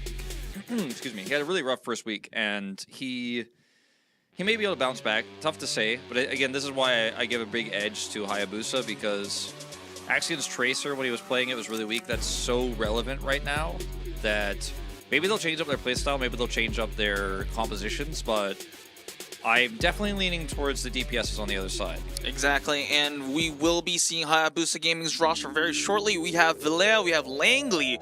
Isn't Langley a secret, CIA service or something like that in the United States? And we have Bellaboo on the tank, and we have Alexander and Jin on the support. Like we said, the highlight definitely goes to the DPS duos, the Varrel and Langley. Well, and Vilya and Bellaboo are both Korean, if I'm remembering correctly, so they have that synergy with each other. We saw a lot of different types of compositions from Hayabusa last time around, but the way in which they come about this time around is going to be, I think, again, affected by the new Doomfist Tracer Echo meta. So I don't want to judge based on what we saw last week necessarily, because it's a new week, it's a new meta. Let's take a look at these maps first, as we are going to Lijiang Tower in Midtown again, actually. It's an interesting choice to see that a lot of the Japanese region teams are actually picking Midtown instead of Kings Row or Blizzard World, which was the more popular choices in the Korea region. And we're going to see another one of Esperanza, and we're seeing New Junk City if we get to it. So if we go to map 4, we will be seeing both Flashpoint maps, which is kind of a treat. And I'm seeing that it's a trend for Japanese teams to also prefer Shambali Monster on the Escort, but the premise is that we have to get there first. Yeah, we will have to get there, and I think this series probably will get there. I mean, that's my, what I'm hoping and what I think definitely could happen, because both these teams are towards the bottom of our standings, let's say. But time will tell. Midtown as well, maybe we'll see D.Va come out again. I don't think so, but it would be interesting to see. Lijiang Tower, I think it's either Junker Queen or it's Doomfist here. There's not a whole lot of other options. Ramatra, maybe in North America, but not here. Yeah, I mean, I did mention previously that on the J3 tournament, community tournament that we've been seeing, which also featured a lot of good players as well. We've seen a lot of Ramatra being played. And I'm really excited to see this matchup, not just because, they're just one of these teams are going to end up with a win today, but also a lot of these players on these teams don't play the meta picks. So, my fresh from memory is that Villa played the Cassidy on a lot of the hit scan, so maybe that might be a variable. And also, if you look at the tank pool, Action plays Reinhardt, Sigma, and Winston, so no Doomfist or no... Yeah, they will be tested for sure. And maybe they just decide they don't want to play that game. Maybe they just want to play Cassidy Brigida again, which we did see. So we'll find out on Lijiang Tower. I would not recommend it if the other team is going Doomfist. You might just get run over, but we'll see if they can handle the heat. As I think it's going to be a lot messier than our first series. Yep, but messier also transitions into a lot of action, so that's going to be fun. Certainly will.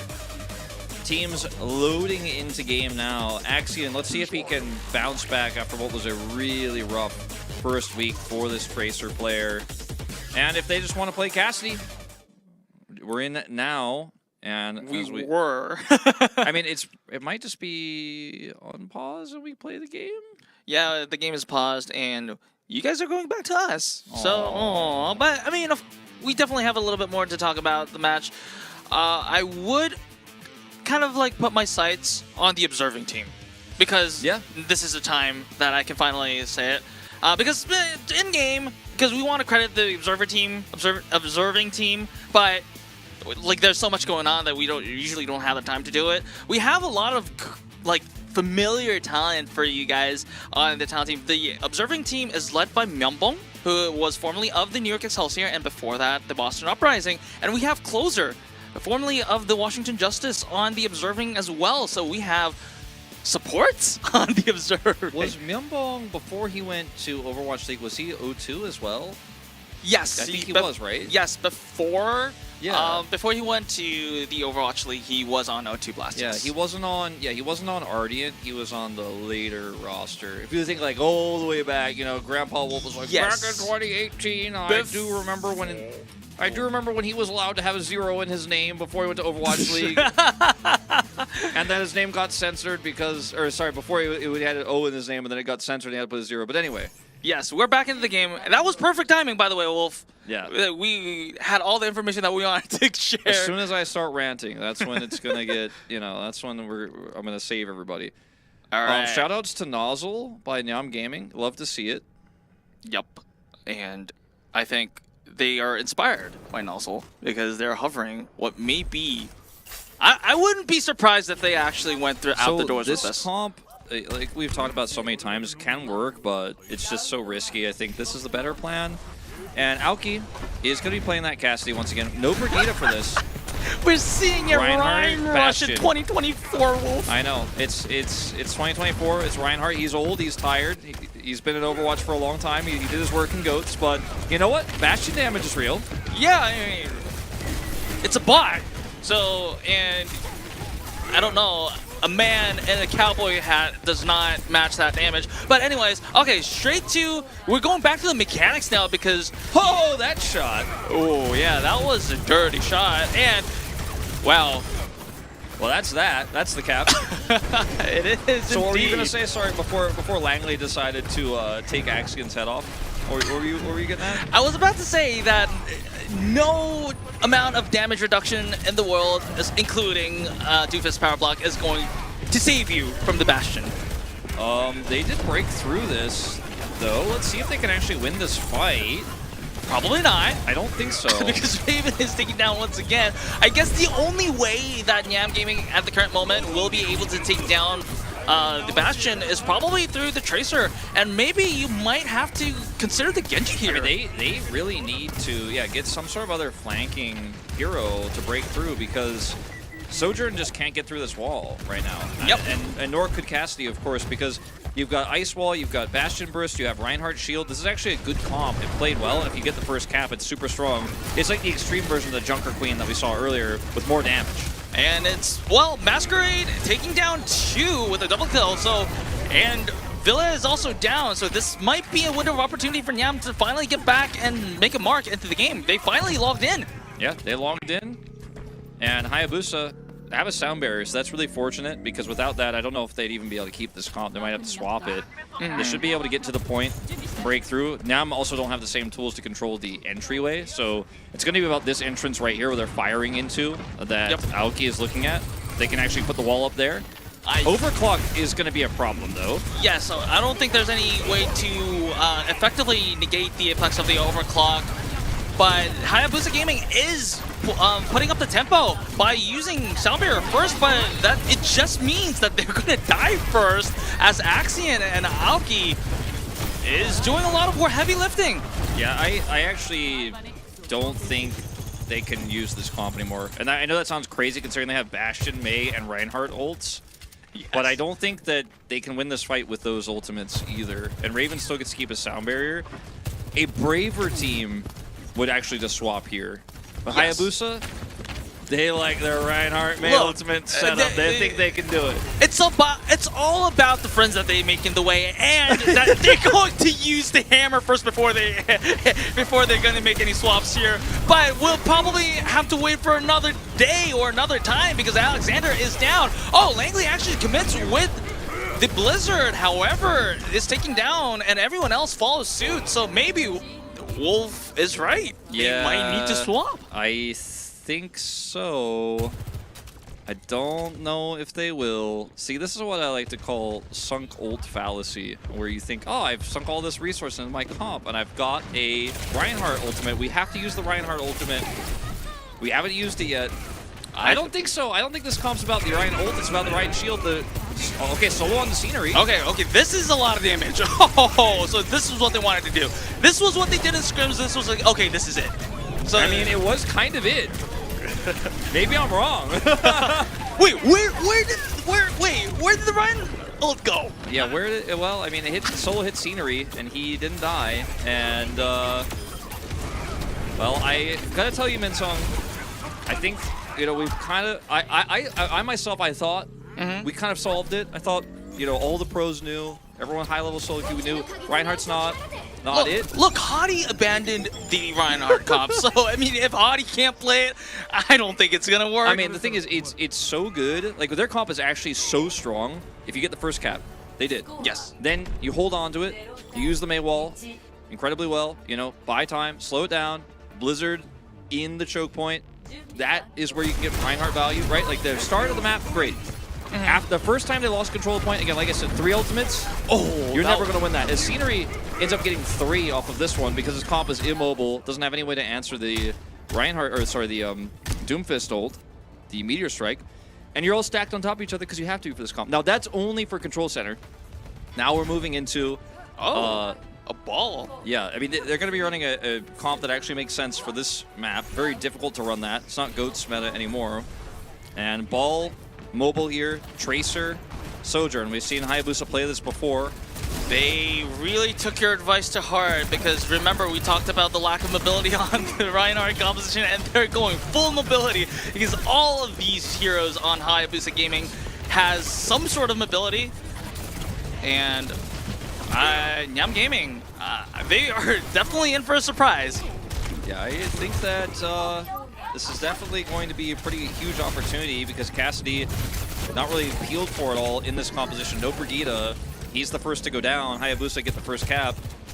And while I think the Reinhardt May was very fun and very cool and very strong, this actually makes a ton of sense. Now they have line of sight advantage here for Villia. And Aoki could never challenge him unless they actually get on top of him. So, which is going to be a very hard thing to do. And Langley takes down Axion with the help of Jin here. So it takes a little bit longer for Nyam-Gaming to even access the bridge or even go. They may have to rotate into the white room on the side over there, which looks like they are going to do. Yeah, it's the only way they can actually get any reprieve from Villia's damage and his railgun shots. As this is a good angle, Scenery finally closed the gap. See if they can get Aoki here onto the point itself. Well, he's the damage they need onto that Wrecking Ball. Yep, and also the grenade, the grenade that hinders a ball is going to limit his mobility, which is going to be much needed if Nyam-Gaming wants to win the fight. However, Langley taking down Masquerade early on, and Villia taking down. Well, okay, so never mind. Hayabusa taking down everyone on the side of Nyam-Gaming, and they didn't even use ultimates. Now the real problem is going to start for the side of Nyam-Gaming because remember, Hayabusa Gaming is almost approaching the Coalescence, and Coalescence is where you probably want to start your fight with. There's only one Suzu. You only have one Suzu. You got to deal with the Langley flanks. You got to deal with this annoying Wrecking Ball. Coalescence going to make this tough. They're going to try to rush in now, but they can't even cross the bridge without taking tons of damage. Look at Scenery. Scenery already half held and less than half held, but still managed to take down Langley and Villia. So both damage players gone for the side of Hayabusa Gaming. So Hayabusa Gaming, they have to live if they can. Ball, very sustainable. What? Wait, Hayabusa Gaming is still having control on the point, and they're still contesting. Yeah, they certainly are. Bellaboo can come in here and perhaps buy some additional time as well. Gonna pile drive, look for some additional shields. Not going to get the Deadeye, I don't think, but, I mean, Aoki's annoyed. He definitely was considering it just because he's personally mad, but that's going to get him up to 98. And this is extremely efficient here for Hayabusa. Now, there is no Kitsune rush here for the side of Hayabusa because they're running Moira. They used the Coalescence already. So getting in is going to be about speed boost, trying to get Langley and Villia into line of sight. As Aoki finally is in his comfort zone here. Yep. The map itself heals for him. Well, Ball is trying to get away into the point, but gets punched out. But still, I think Hayabusa still has the tools. Oh, but Jin cannot absolutely die because they need that sound barrier if they want to get access to the point. Bellaboo very low, and also good Meteor Strike from the side of Scenery to kind of like deny the access of the point from the Hayabusa Gaming. Well, at least Hayabusa Gaming, they got into the point, which is stage 1, but Jin is very, very low and harassed by Axion, taken down by Scenery. So, and also the beat is dropped by Raven, and it looks like Nyam-Gaming is going to win yet another team fight. Yeah, time to reset, but I think this is a successful push for Hayabusa. Alexander drops out a huge left-click orb there, the heal orb, and now he's at a Coalescence. They have sound barrier advantage. They force Raven's sound barrier out. So they should just be able to steamroll this next push if they can get on top of Aoki. And so I think that was a good call. Just push in, force the ults, and come back for another push. You have so much that you can use to get on top of this Cassidy. And it's now or never, though. Yep. Barrier's out. Early barrier cannot be matched by the side of Nyam. Aoki taking down, so that's a lot of damage denied by the side of Nyam-Gaming. Masquerade falls as well. Axion lives yet, but is the only surviving member of the side of Nyam-Gaming, and absolutely has to touch, but can only stay for so long. And Wolf, I just believe that the stall from Bellaboo that kind of like stalled into like 98% in the initial fight kind of snowballed here. Yeah, it really did. And the follow-up attack where Alexander got 90% of a Coalescence and they got the sound barrier was enough. And guess who died first? Cassidy on the follow-up push, because he doesn't have a Brigitte to heal. Only has one Suzu that he can operate around. The healing output also in this fight where you actually just get on top of everybody is way better for Alexander than it's going to be for Masquerade. He just is never going to be able to match the healing output of a Moira, so Scenery doesn't have that much mobility outside of his initial cooldowns, right? Like, he can't Wrecking Ball spin his way away and then get healed up by a left click for Masquerade. He actually just kind of dies, right? But there's no way to peel for Aoki, and so once he's dead, fight's over. And Hayabusa looking great when they're playing a comp all the way through, and it's not going to be just the good old Reinhardt May all in. But hey, I still appreciate it. I appreciate it as an old Overwatch caster, yeah. And Hayabusa Gaming, they're not replacing something when it's not broken. They're not fixing it.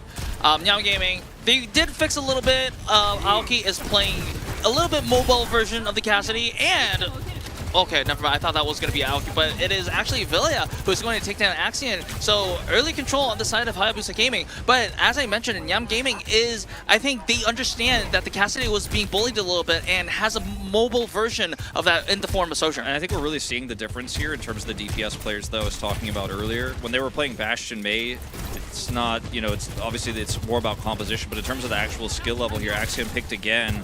This is really huge. You can't be dying to Sojourn as Tracer repeatedly. It should be the other way around. Bellaboo getting a massive shield now. Well, Axion returns the favor to Villia, and Jin also takes out Siri.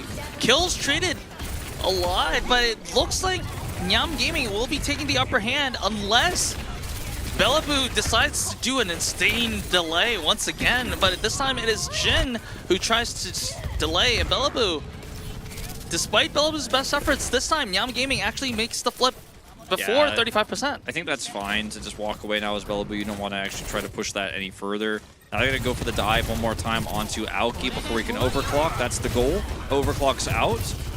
No line of sight. There it is. But still, okay, there is that kill onto Villia. So probably Hayabusa, the best course of action for Hayabusa is just to regroup after that. Yeah, they should definitely go in group and restart, reset. Bit of an unfortunate scenario there, but with the ult advantage for Aoki, this seemed inevitable on that one. He wasn't getting much on the first second or two of that one, but as he got line of sight there, he did pop off. Axion redeeming himself to get us to this point in the first place. Is Villia going to get a kill? So Masquerade also using the Kitsune Rush, but the Coalescence is there for the sustain and the damage here. Oh, Bellaboo with an environmental kill onto Aoki. More like Bella Boop. Good I've been one waiting for there. that one. I've been waiting for that one. Finally got my chance. It's going to go up to 56 here. And he has the minefield for the next approach. So that should be able to buy them a lot of time here. They used the Coalescence, but that can be built. I think Hayabusa's main goal here is to just get to 99, build ultimates. Obviously, getting to 99 is ideal. I think if you get to 80, you're pretty happy. Bellaboo should be able to make that happen. I think Alexander and Jin are just trying to get as much ult as possible on this defense. And as long as Aoki doesn't get a pick here, I think they should be able to do that. They can buy so much time. Just play this slow. And not to mention that Villia also has the overclock, but is probably not going to be used if he's dead.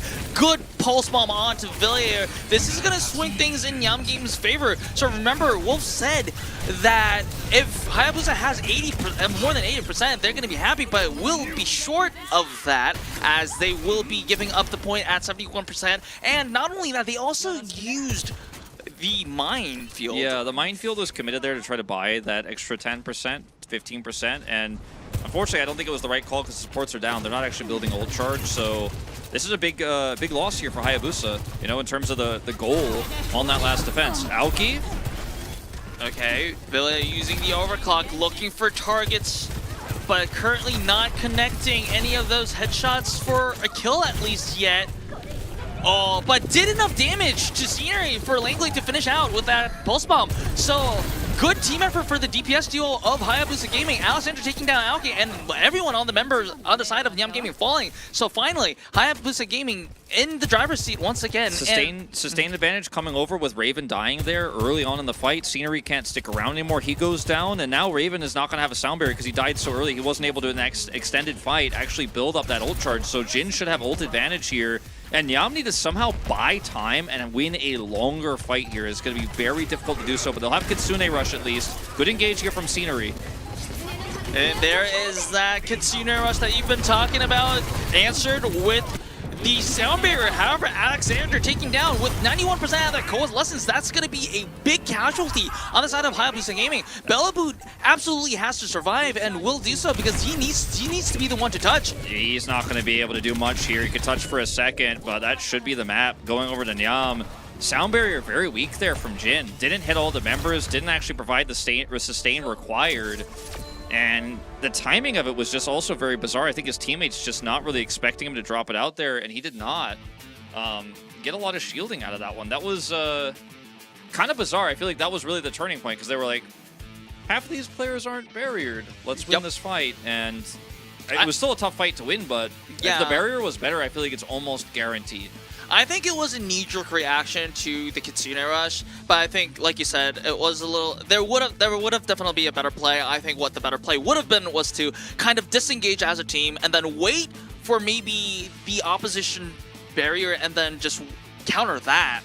Well, the thing is, like, also he knew Raven doesn't have sound barrier. He was at like 68, 70%, something like that. So I think he was like, all right, they Kitsune rushed, I counter that with barrier, and we win the fight during the Kitsune Rush. But what he could have done if he really was able to track the ultimate, like how far ahead he was, he could have just, as you say, disengaged back off during Kitsune, then re-engaged with barrier and just overwhelm them. But the Kitsune Rush gave him such a huge advantage in terms of positioning that when the barrier just really was botched and didn't hit the whole team, they just, the half that didn't get it died.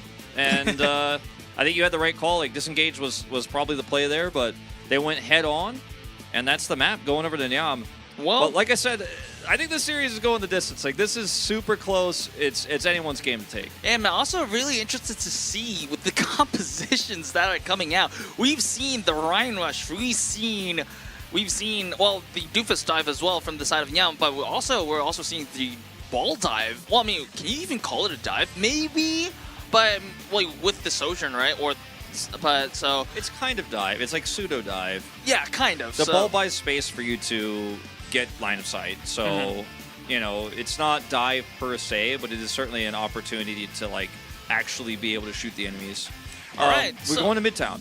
So this is a little bit more interesting, right? Especially because both teams have a lot of hit scans. We might actually see a sniper battle here. Yeah, it certainly could just be the Sigma v Sigma poke sniper battle. Could just be. I mean, it could be like Winston as well. Maybe, like, I don't think so, but Winston may be rough, but Scenery does have Winston in his hero pool, so maybe... If you're expecting the enemy to be going for that long-range composition, maybe you go Diva also and try to get onto the high ground and take that away from them. We've seen that be kind of new tech that's rising up right now. I mean, no subs. No subs. I mean, at least for now. We don't know yet, but I do believe that there are no subs. So no double flex support shenanigans. So maybe that's kind of like... no, points to no Sigma, because usually if you're going to the Sigma, you probably want to go with the at least Zen Ana or Zen Baptiste or whatever is like that. So I hear that we're getting ready for the game to start, so I can't wait for what these teams have to provide us, because this is pure entertainment right now. It certainly is. And I also like this music. That's what I like to call pressing the dubstep button when we go into the game. So this is, I think I've had this discussion with the 9K before, but that music that we just heard was also kind of sounding like when you go into a fighting game and then you have like a new challenger. Yeah. And then you pick your characters, and then right before you just start to fight, I think that's kind of like the hype music. Sure, sure. I like that. I'm into it. I like this taxi also. Well, I mean, of course, that is one sturdy taxi, big cab, because even if you like doofus punch or shoot at it or whatever, it's not gonna. They used to make the taxis like that back then. They don't do it like that anymore. They just make them all cheap. Look at that taxi. I don't think so. I think that taxi is gonna stand up to the heat. Well, I mean, the shot missed, so we won't find for sure. But all right, so comps here, yeah. No, go ahead. Comps here, we got Wrecking Ball again. It's going to be that same Tracer and the Sojourn versus Doomfist. Similar situation here. So just a difference in style here between Scenery and Bellaboo. Thought it was going to be kind of a control exclusive, but not to be the case here. Yeah, ooh, nice shot on to Axion here. So this is a lot of pressure that Hayabusa Gaming can apply on the side of Nyam-Gaming, especially on the flanks here, with coordination with Bellaboo, and it looks like Nyam-Gaming definitely needs to take it a little bit slow for Axion to come back. Yeah, it does feel like a bit of a missed opportunity here, let's say, and Axion is going to respawn and see if he can challenge once again our early recall. Axion almost went back to the spawn again. Yeah, I mean, he's super low, so that's going to really stagger their push in general anyways. Scenery. Okay, wait, that's a big. Langley taken down means now the pressure is on favor of Nyam, and Nyam is actually on the point, and only Bellaboo is there to contest. However, Bellaboo is very low and probably will be uncomfortable with having a further contest here. So likely that Hayabusa Gaming is going to give up 1 or 2 ticks. 1 already given, 2 there. Now the question is going to be whether, okay, they will be contesting good. Oh, just a little late touch. I don't know if they should actually hard commit here, and they're not going to. Wise choice. Because they don't have Sound Barrier, they know Raven probably does, because they took more damage and nobody died, so obviously he's going to have the ult advantage.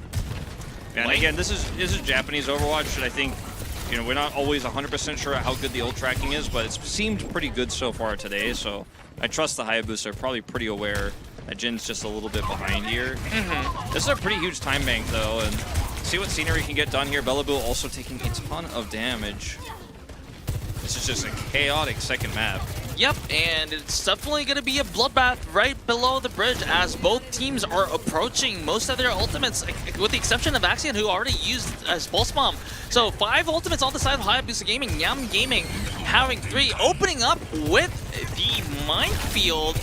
I don't know how much space that will deny them, but they have their flanks denied, and Raven taken down. So this is going to be a reset for the side of Nyam-Gaming. The placement of the mines left a little bit to be desired, but I think the idea there definitely works out as Villia is able to get line of sight there and gets a moment of freedom, of comfort away from the enemy DPSs and Scenery. So that's how he's able to get that railgun pick, wins them the fight, stops the cart for now. Nyam-Gaming with 4 ultimates available. Also the same for Hayabusa Gaming, so it's either going to be Nyam-Gaming opening up the fight with the Kitsune Rush, or maybe Hayabusa Gaming opening up with the Coalescence. Okay, that's a big amount of damage out from Villia, who gets away with no real threats anymore. Oh, that was saved. Suzu No, was it Asuza that actually came through? No, I'm not entirely sure how he actually saved himself there. I think Suzu saved Aoki, but didn't save Masquerade. Yeah. That is the unfortunate reality of that. Support, the life of a support. Yeah, I mean, it's tough to do everything perfectly all the time. Scenery gonna ult here. And as a pick, he needed that so badly. And Nyam-Gaming will actually regain control. And they have the cart in the most awkward location down here in the dip. If you can actually break through here and get Aoki line of sight, that's going to be the goal. That's kind of the golden opportunity you're looking for, as Bellaboo wants to punish before that happens, but the timing doesn't work out. They're out of the dip now. Yep, I personally think that this is going to be a fight between the support ultimates and the DPS ultimates, because Nyam-Gaming have both DPS ultimates. There is that overclock that we were talking about, and Hayabusa Gaming reacting with the sound barrier. Masquerade taking down first. Villia didn't even need the overclock to take down Masquerade, so this is a major win for the side of Hayabusa Gaming, but it remains to be seen whether they can keep it up. Scenery lives with a sliver of health, but Axia not so fortunate. Oh, wait, Aoki, that was a dirty shot on Langley, but still, the general state of the fight is that Hayabusa Gaming just pushed back Nyam-Gaming before the cap happened. Yeah, and I think Aoki, he was able to get out of the car wash, right, get on the high ground, set up that overclock, but it didn't do enough, is the real theme here. But it's just a bloodbath non-stop. These teams, I mean, throw strategy out the window, man. It's a hands game right now. As let's see if Langley can find a pick with this pulse. All eyes on him as he wraps around. There is the coalescence from Alexander. It is doing a lot of damage, so it pressures Raven into using that sound barrier. So it is Nyam-Gaming on the offensive. Villia under a lot of pressure, but somehow, okay, finally taken down. So Nyam-Gaming looks like they will be able to clean it up unless Alexander takes out Masquerade. So this is a totally different story now. I mean, this is, just like I said, it's a hands game. You never you think it's going one way. You think they've got the advantage. You think they have the tempo. You think they think the focus was good, and now they've broken through the tank line. They're going to slow it down. No, it is just raw mechanics. But the mechanics went out here for Hayabusa, as a lot of time was bought there for Villia as he died with the overclock and did enough damage. I think that's really the big story here, is Hayabusa have this really sustained wrecking ball, and maybe they can actually halt them here at B. It's definitely possible, as Masquerade's going to swap over to Moira here, wants that additional healing for what was probably the last fight of the game. Yep. Or the first round. Yeah, and remember, Nyam-Gaming had such a good time bank by the time they capped point A. Now they're less than 20 seconds, so this is indeed probably going to be the last fight unless they actually make the cap happen. Alexander taking down first, and okay, never mind. So Nyam-Gaming buys themselves a minute and a half. Yeah, just don't try to think it. Don't overthink it, Unknown. It's just, you know, like sound barrier goes down, then Scenery gets the back line, and it's done. Like, wait, I thought they had that sound barrier there. I thought they were, no. A lot of healing. Okay, it doesn't sound right, but it is somewhat. It's what happened, right. okay? It's what happened. We're watching some 0203 Japanese Overwatch right now, Unknown, and it's just going to be what it's going to be. A far cry from our previous series. But hey, the mechanics on display. Let's see what we can see. Bellaboo? Yeah, Minefield, maybe? Yeah, probably. Oh, no, Minefield. That's an interesting choice. I thought he had a great angle for that. Mm-hmm. Maybe just wants to save it for a C contest. Oh. Axion blinked into that. Yeah. All right, chaotic fight. Nyam-Gaming is still taking that fight despite it being 4v5. I am now intrigued to see whether they will commit the support ultimates despite the numbers disadvantage. Let's see. Let's see if they will. Coalescence. Well, I mean, probably Axion is back by now. Villia very low. No. Oh, wait! Masquerade, no! That was what the mines were for! Oh my goodness! I thought that was a good angle before, but Bellaboo looks... Wow, he knew that this was coming, so... He knew the fade was coming. 100%, 40 chest, Omega Galaxy Brain play. Masquerade, there was no way for him to outplay that. Now 5 seconds, and Nyam-Gaming is desperate. Oh my god, Villia is taking down Axion. Never say never. Yep, and there is that sound barrier. And Alexander already used the Coalescence and it's expired. Jin 3% away from the sound barrier. Uses it immediately, but Alexander does not get it. And it looks like only Bellaboo got the shield.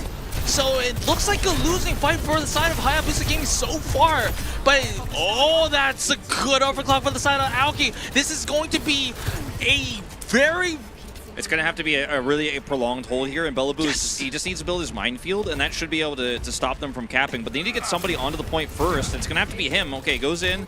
Now, can he survive with no support ultimates? Look at that 10% gained off the pile drive. He needs just a little bit more. He's got it. There is that minefield. Langley taking down. Oh, wait, the minefield. What? The minefield. No, they didn't cap it. They didn't cap it. The minefield just keeps too many people away. They're not able to get onto it. I think they definitely could have at least contested there, but the minefield made it so awkward that I guess they just walk away with two. Second time today, Midsung. But look, you think you know something in this series, and then reality strikes, which is just these guys are my knowledge of Overwatch is being denied here. This triple where he's down at like 6 health. And then the minefield says no, nobody blinks in, everyone's reacting to the minefield going down. That was a great observing cut there as well. That was actually sick. Cinematography coming out here at OWCS Japan. Nyam-Gaming's on it. Look, we have the script and we have the videography here. So Axion, he's not OWCS Japan's greatest tracer player, but he's trying to make an impact. I think this is the weak point of the DPS line for Nyam-Gaming that, you know, I was leading into as to why I thought Hayabusa was going to have the better game. Mm-hmm. You know, have you ever played GoldenEye 007? Yes, when I was young. You're familiar with DK mode? No. Okay, so it's a cheat code. I made this comparison earlier with the first time I cast Axion, but it's a code that makes everyone's head in 007 GoldenEye for Nintendo 64 like big. And the amount of times Axion has been killed by Villia with headshots from railguns is just too high. Okay, he's gonna have to be a little bit more careful, a little bit more aggressive. And Hayabusa Gaming, that might be their ticket to win it. They still obviously have to push basically to the end in order to win. This composition's not going to change, minus the Coalesce or the Moira that that Nyam-Gaming need to use to buy time. Now back to Kiriko. Yeah, I think this Moira composition works a lot better on the attack, especially considering that the ultimate charge, Coalescence will be definitely available a lot quicker than on the defense.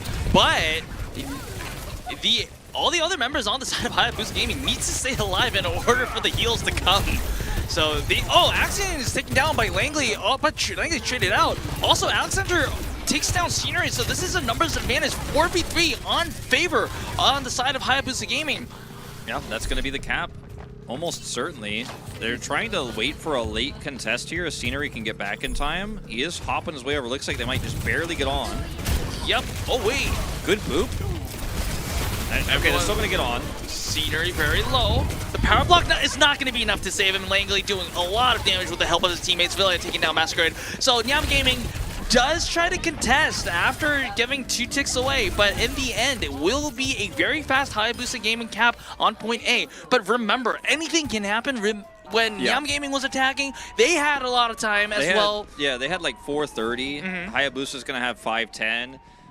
They're going to get a lot of free distance here because of the late contest and some of the stagger kills. Like Aoki died really late there, so Hayabusa Gaming handling it well. Bellaboo expecting the recontest and really disrupting that, really crushing Scenery in the tank duel there. Once again, showing the Bellaboop aspect of the ball. Bringing it back. Yep. And now this is where things get interesting now, because we are probably going to have a major fight under the bridge, and we have a lot of ultimates, Wolf. We certainly do have a lot of ultimates here, as Aoki's going to maybe look for an overclock from high ground, but he doesn't actually have line of sight advantage because overclock goes to his opponent first. But somehow, somewhere, Bellaboo gets taken down. Look, you know, it's my job to explain this to you guys. I'm going to take a little bit light on that today. So Villia ulted first, and then Aoki couldn't actually get overclock value because he knew that if he tried to peek, he would die. But then Bellaboo got disconnected from the squad and focused down by Axion and the rest of the crew on the other side. So He ends up getting that overclock off. They win the fight. They get the defense. Let's see if the coalescence here from Hayabusa can lead to a pick to the backline, perhaps, or help burst down Scenery before he has Meteor Strike. They probably can't tell if he has it or not, but they know he should be coming online soon. Yep. So a tough target to focus. It looks like Langley is looking for an assassination attempt here.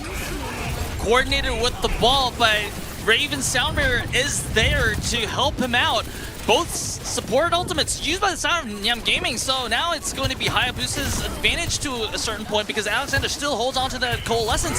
Masquerade taken down by Villa, so this is the... Oh, wait, interrupted by Scenery's punch. Good punch. Yeah, that was actually really well played. So can they win the fight is the question. Doesn't have a whole lot of backup here.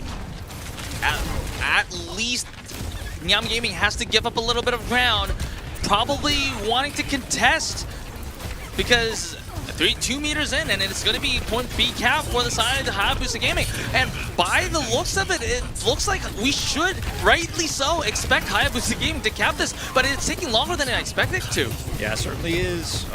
Double coming through here for Hayabusa, and Villia gets the overclock, and they will actually get the cap, and this is looking really good for Hayabusa here to close this one out. They have such an insane amount of time making. Even Villia picking up some exit kills here for Nyam. Doesn't commit the overclock, doesn't need it. He's going to have a ton of space here. They can 3-man push this cart during that overtime, or during that interim while Nyam is respawning. And I mean, the next fight is going to be amazing for Aoki. He's in the bird ring zone right now. This is where you have the, for Villia. He's in the bird ring zone where he has line of sight and ult. And he's ready to pop off. He's ready to finish this map.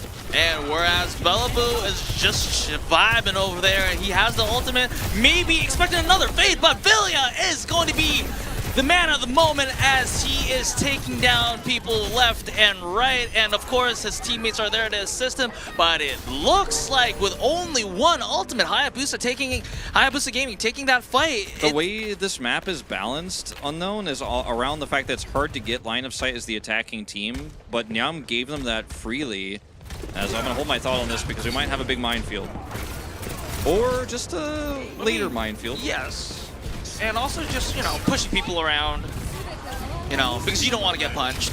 It's rude. Oh, Villia takes down Aoki. So that's going to be overclock denied for the side of Nyam-Gaming, and things are getting dire for Nyam-Gaming as Hayabusa very quickly approaching the golden box of victory. No ult for Raven. He's down. So Soundbearer going to be matched now finally as he respawns. That minefield still waiting for that one. That was the big decider on the last one. Yep. However, he doesn't use it to try to keep them in spawn.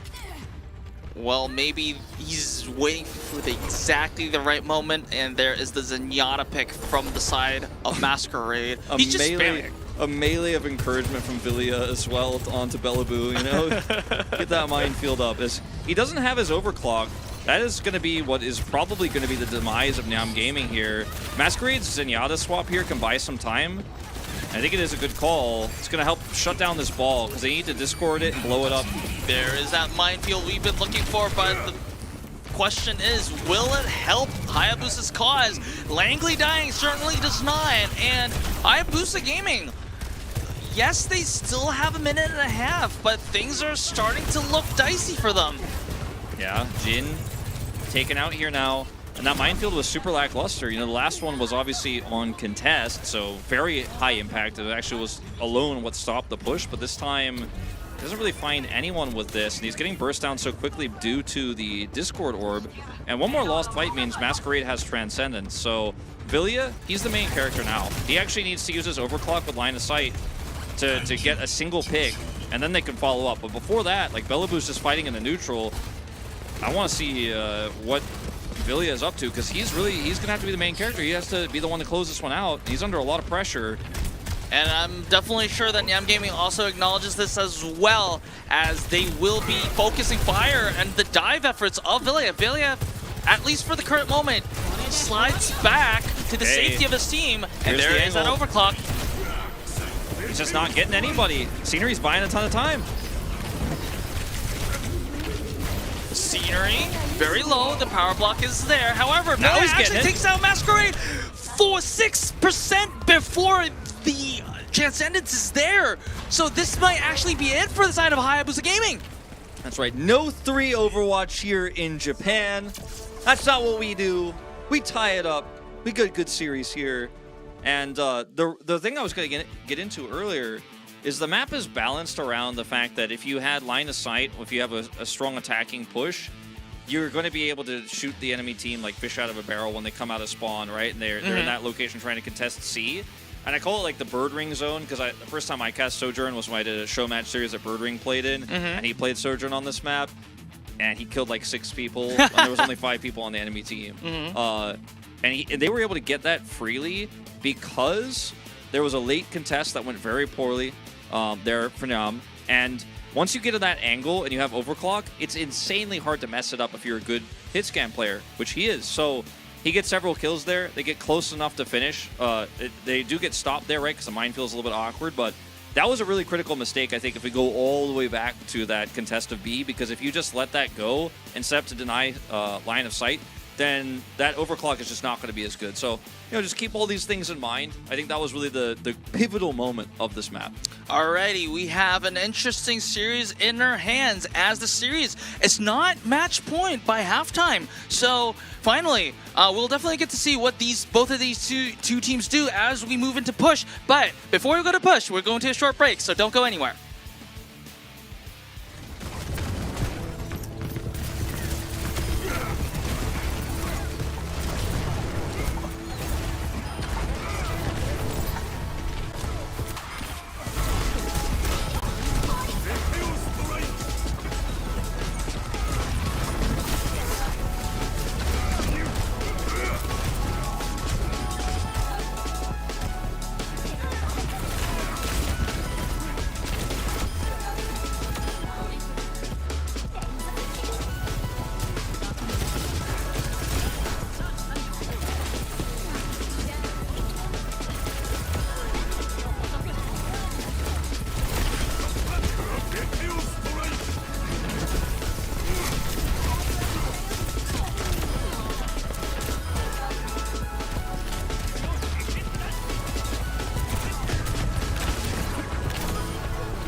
All right, welcome back to Overwatch Champions Series Japan, and we are currently on map 3 of the second match of OWCS Japan, which means, I'll translate that for you in easier words, we're in utter chaos right now.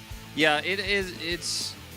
It's tough to explain the scenarios that are happening because they are so chaotic. It is all about mechanics. It's all about the DPS lines. There was some decisions made by supports and by tanks that did end up being really important, and also some decisions in terms of when to contest that did cost them a lot of ground. But ultimately, it's really just about like, okay, did we kill that Sojourn, or did she live with 6 health and kill 3 people?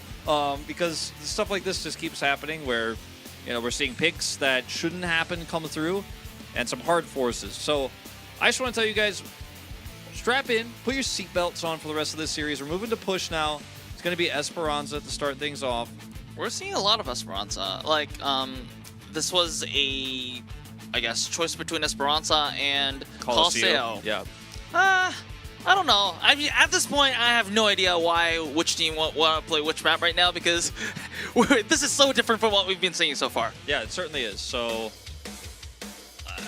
I'm expecting more Wrecking Ball. I'm expecting more Doomfist on the other side, and we'll see if Hayabusa can keep the momentum in their favor, because it was a wild and crazy second map that could have gone either way.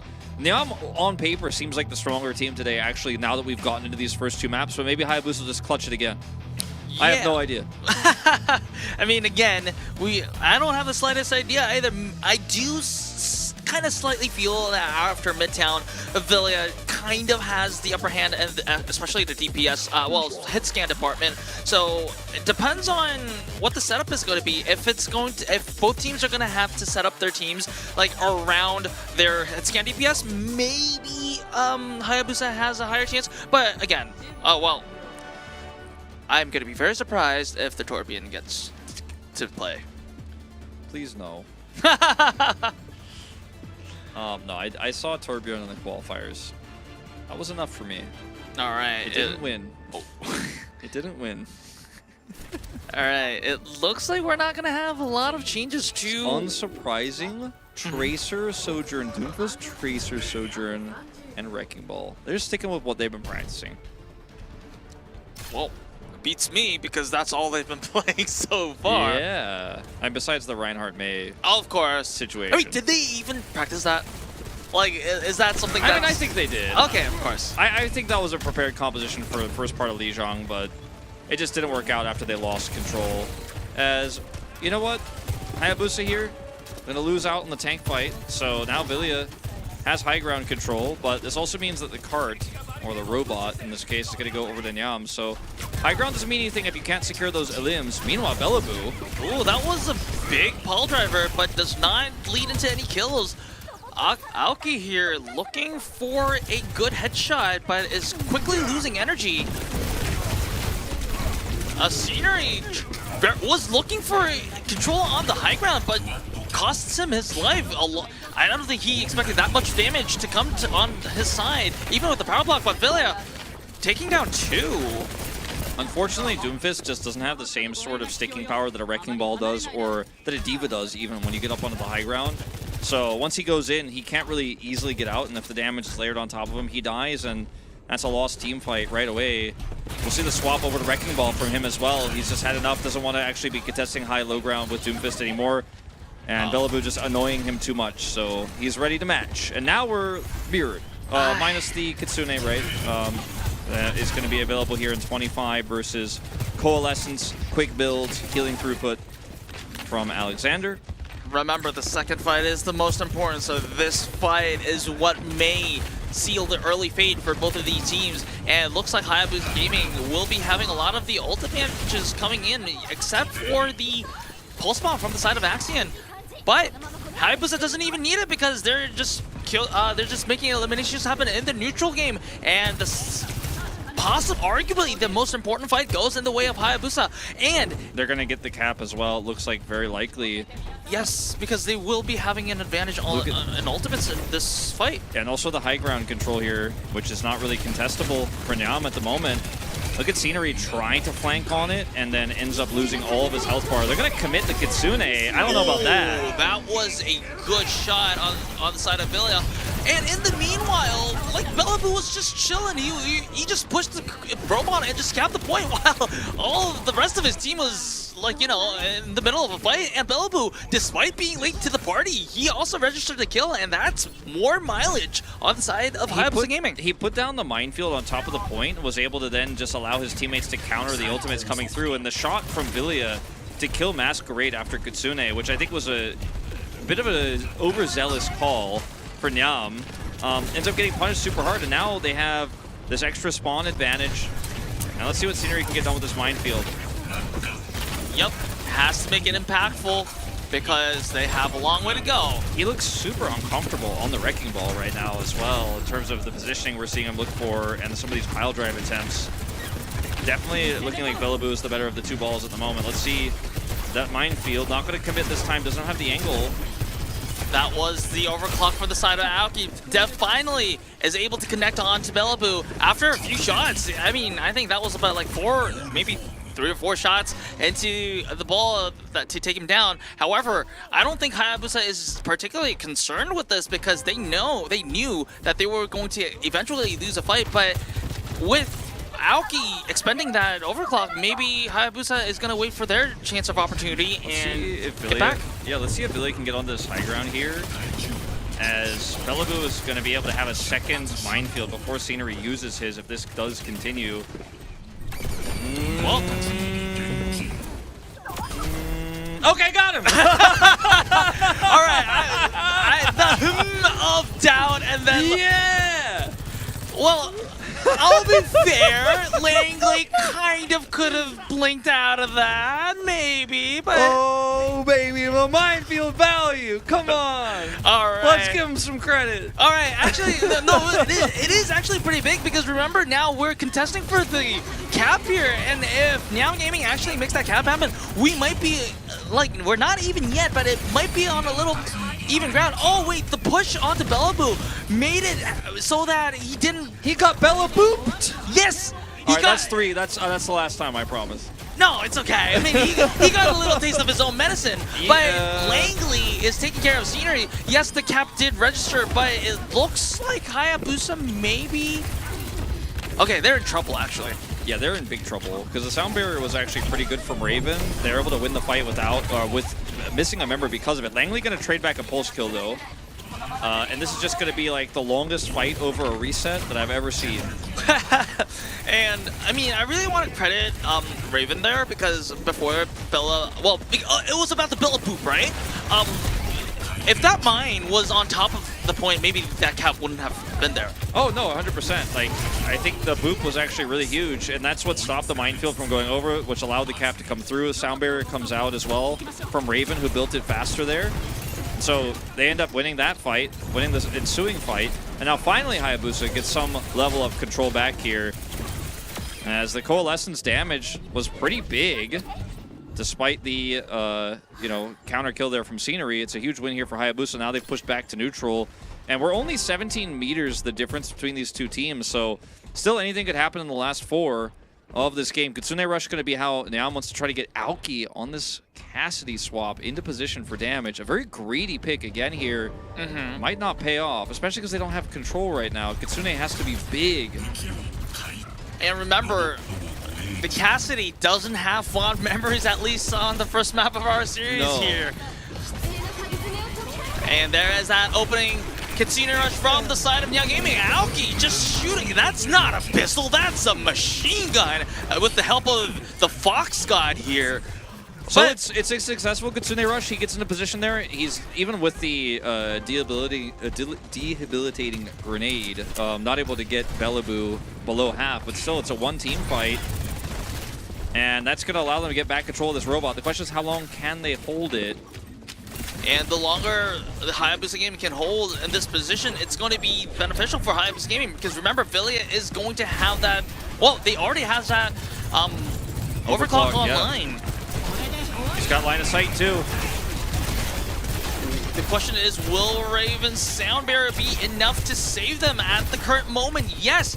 So now that the overclock is expired, it is Nyam-Gaming's turn to use their share of ultimates. Not Nobody finding in any range. value with the Deadeye yet. It's not fun being Cassidy into this composition, I'll be honest. Deadeye can't get anything and then you just die. Axiom gets a kill onto Jin, but the fight's already over, unfortunately, so that's a pulse bomb down for very little value. And the longer these fights go, remember for Nyam, it might feel like, oh, like I want to get an exit kill here, I want to get something as we lost the fight, but maybe we can actually get somebody down and trade. The longer these fights go, the more you extend these, the less your time bank is to actually contest, because you're down 17 meters right now, so you have to be really efficient. And that was, unfortunately, kind of the opposite in terms of what they were able to accomplish in that fight. Sound barriers both very far away here. Hayabusa at least has coalescence for a commit to try to kill this Cassidy. Minefield drop. Okay. I thought for a second that sound was going to be like a kill or something like that, but it was actually both. Sit quadruple on those mines. Oh well, they traded out mines. Not the end of the world for either team, but the important thing is that Hayabusa Gaming actually extended their lead a little bit, and in a very close match like this, every meter counts. It certainly does. I mean, 30 meters the advantage. Coalescence going to be huge. And Aoki just, I mean, he doesn't have any peel here, really. Scenery is so low, and he just can't do the damage on his own. This is a triple for Alexander because he's just given so much free reign. And when the minefields are gone like that, you know as Moira, you can pretty much freely just zoom towards the enemy team. And unless Aoki, it's like a double on you, like double domes you, or you get pulse bombed, you're going to kill him. You're going to kill the whole team. Aoki has to be so far away he can't do damage. And now Hayabusa in an insane level of control. Sound barrier advantage slight for the moment, but it could be everything here. 40 seconds. We're basically in one fight territory here. Yeah, Nyam-Gaming is probably going to wait for Raven Sound Barrier to come there, but Hayabusa, with like even during that time, that is time that Nyam-Gaming probably cannot afford to lose here, because remember, it is 116 meters and only 20 seconds left on the time bank here for both sides. Yes, Scenery's minefield is going to be back, but is that going to make that much of a difference, especially when Nyam-Gaming isn't under pressure to be on the push? Okay, they're going to commit the sound barrier surprisingly here. It's going to be traded. Minefield from Bellaboo. Placement decent. Aoki with the Deadeye, but what can it do? A lot. Not much at the moment, as he doesn't have an angle for a good Deadeye. Okay, trying for it now. They're trying it now, but Bellaboo just pushed him around and harassed him. The shot was there, but he's getting bullied. Oh, no, wait! I thought Bellaboo was going to get the better of him here, but Aoki, by a sliver of health, gets to take out Bellaboo. But Jin and Alexander cleans up for the squad, and it looks like it is going to be a lead for Hayabusa Gaming now. Wow. 2-1 in this series, just getting the better of Nyam. And Nyam, like... This is an interesting match. It certainly is, but I think a lot of this came down to the Wrecking Ball diff. Bellaboo looking way more comfortable on the pick. Of course. I'm playing it all day, right? So we're not shocked by this. He's played a ton in his career as well, so he's very familiar with the pick. Whereas on the other side, I wasn't really impressed by Scenery on it. And I feel like Scenery either was out of practice or just really didn't want to play it today. Maybe both. Maybe he was out of practice, so that's why he didn't want to play it today, and then he swapped to it at the end. And the difference in the two, I think, was really map defining, because the mine field placements were better, the engages were better, the time buys were better, and also the DPS difference added up. And then when they swapped back to Cassidy, it's got run over every time, which is why this pick is not really meta right now, or at least has to be played with like a Brigitte, something to safeguard it, then play it around Poke and into like a Sigma. This was a really risky place to play it, and it didn't work out. Yeah, and I definitely agree with you on that. Scenery did not look comfortable on the Wrecking Ball. Probably forced into playing the Wrecking Ball to match the Wrecking Ball of Hayabusa Gaming, because they were just like having so much value with that Wrecking Ball pick, even starting from Midtown. And, well, we're looking at the map here, Flashpoint, New Junk City. I would be very surprised if Hayabusa does not play the ball again, because ball is... I mean, of course, they play ball on maps where Wrecking Ball wasn't even good, so Yeah, I would still expect Wrecking Ball here. A New Junk City expert because it is like after my time by a large margin, but After your time, he says. This is gonna be the first time casting it, and I think that Wrecking Ball seems fine here. And I think Wrecking Ball is just good into an uncoordinated team that doesn't have peel for their DPS and is running Cassidy. So I think Bellaboo absolutely could just keep running it here and just keep putting the pressure on with Coalescence pressure, with Moira. And if they see something they don't like, they can swap composition. But if it's not broken, don't fix it, I think is the angle here. And unfortunately for the side of Nyam, you know, maybe trying to match isn't the way. Maybe they need to see something to show us something a little bit more creative here. What would be an answer to this ball competition? Maybe, I don't know. I don't have like any clear ideas on my mind right now. I think if you go Brigitte, you have a lot more safety for your Cassidy at least. If you really want to run that, add a Brigitte, that's the best way to do it, I think. All right, so words of advice from Wolf as we see whether Nyam-Gaming will be able to survive the violent ball hamster on the side of Hayabusa Gaming. Ladies and gentlemen, we have New Junk City. All right. Looking at the hovers here, we may be looking at a Sigma and also a Bastion. Never trust the hovers. Actually, no, we're actually already in it. That was not a symbol. We're in it. So and Nyam-Gaming is actually not running the ball. I mean, Hayabusa, so Nyam is running their own variant of the Junker Queen composition we saw earlier, where they're hoping that it can actually just sustain Cassidy enough to break through the front line. It's pretty good into this comp of Hayabusa, but it's all about execution. That's a fantastic Immortality field. And Langley takes down an Axion, so once again Hayabusa Gaming is going to take initial control of the point. Scenery, however, thinks different. Well, I mean, trades out his life for Alexander. Look, it's Hayabusa versus man. Nobody knows. Langley caps. It looked like for a moment that they actually had the better fight, Hayabusa, because they had the Immortality field. Then the pick came through from Scenery, who, by the way, is swapping over now to the Ramatra. So the first time we've seen this actually, I think, in OWCS in general. Yes, in a broadcasted match. Yeah, so like we haven't seen this just yet, but it's actually one of his best picks and like his signature pick. So I'm looking forward to seeing if he can actually break through Bellaboo's Sigma with this. The problem is I think Bastion is pretty good into Ramatra. Yeah, like I said in the previous maps, no amount of damage mitigation will save you from this. As we literally, everything you just said just occurred on the screen. Like he's like, I'm blocking it, I'm blocking it, I'm blocking. Yes. And look, that's Sneaky Soldier 76 on the board. Yeah, this is frustrating because I think they didn't expect the Bastion, and this is a really different variant of what we saw with the Reinhardt on the first map, where it was Reinhardt Bastion May with the window for damage amp, and that's what we're going to see from Alexander on this next fight.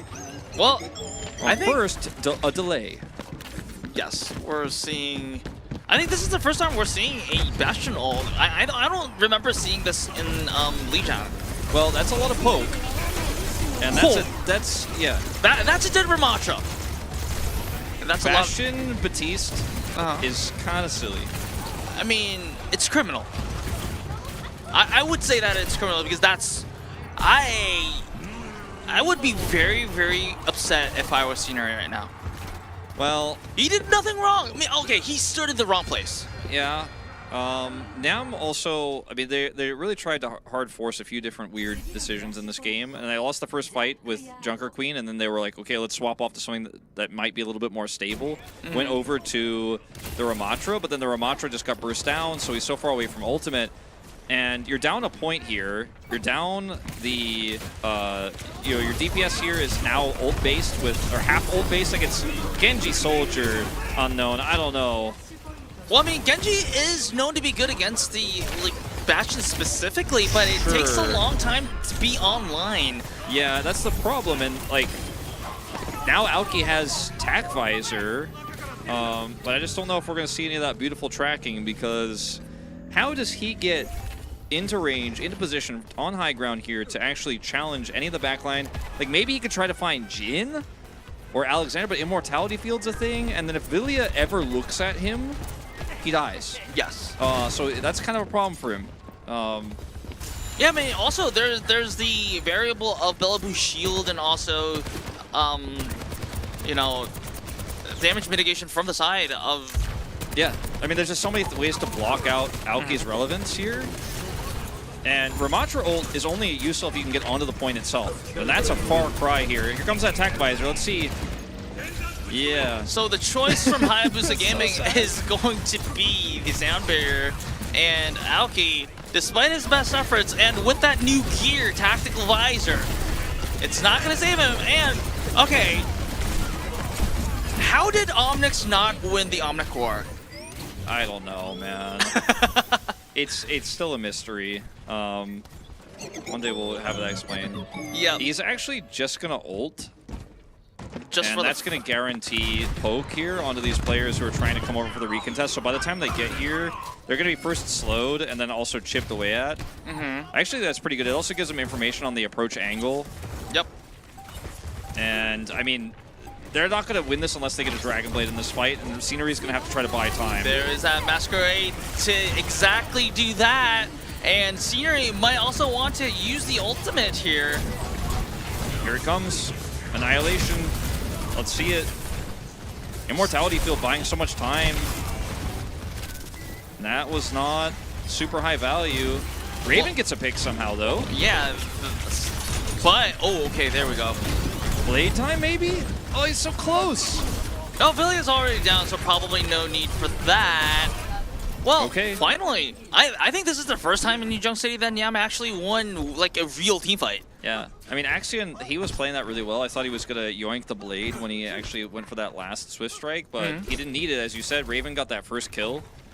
And for the first time, Hayabusa were cracked. They were not able to actually hold on to the point.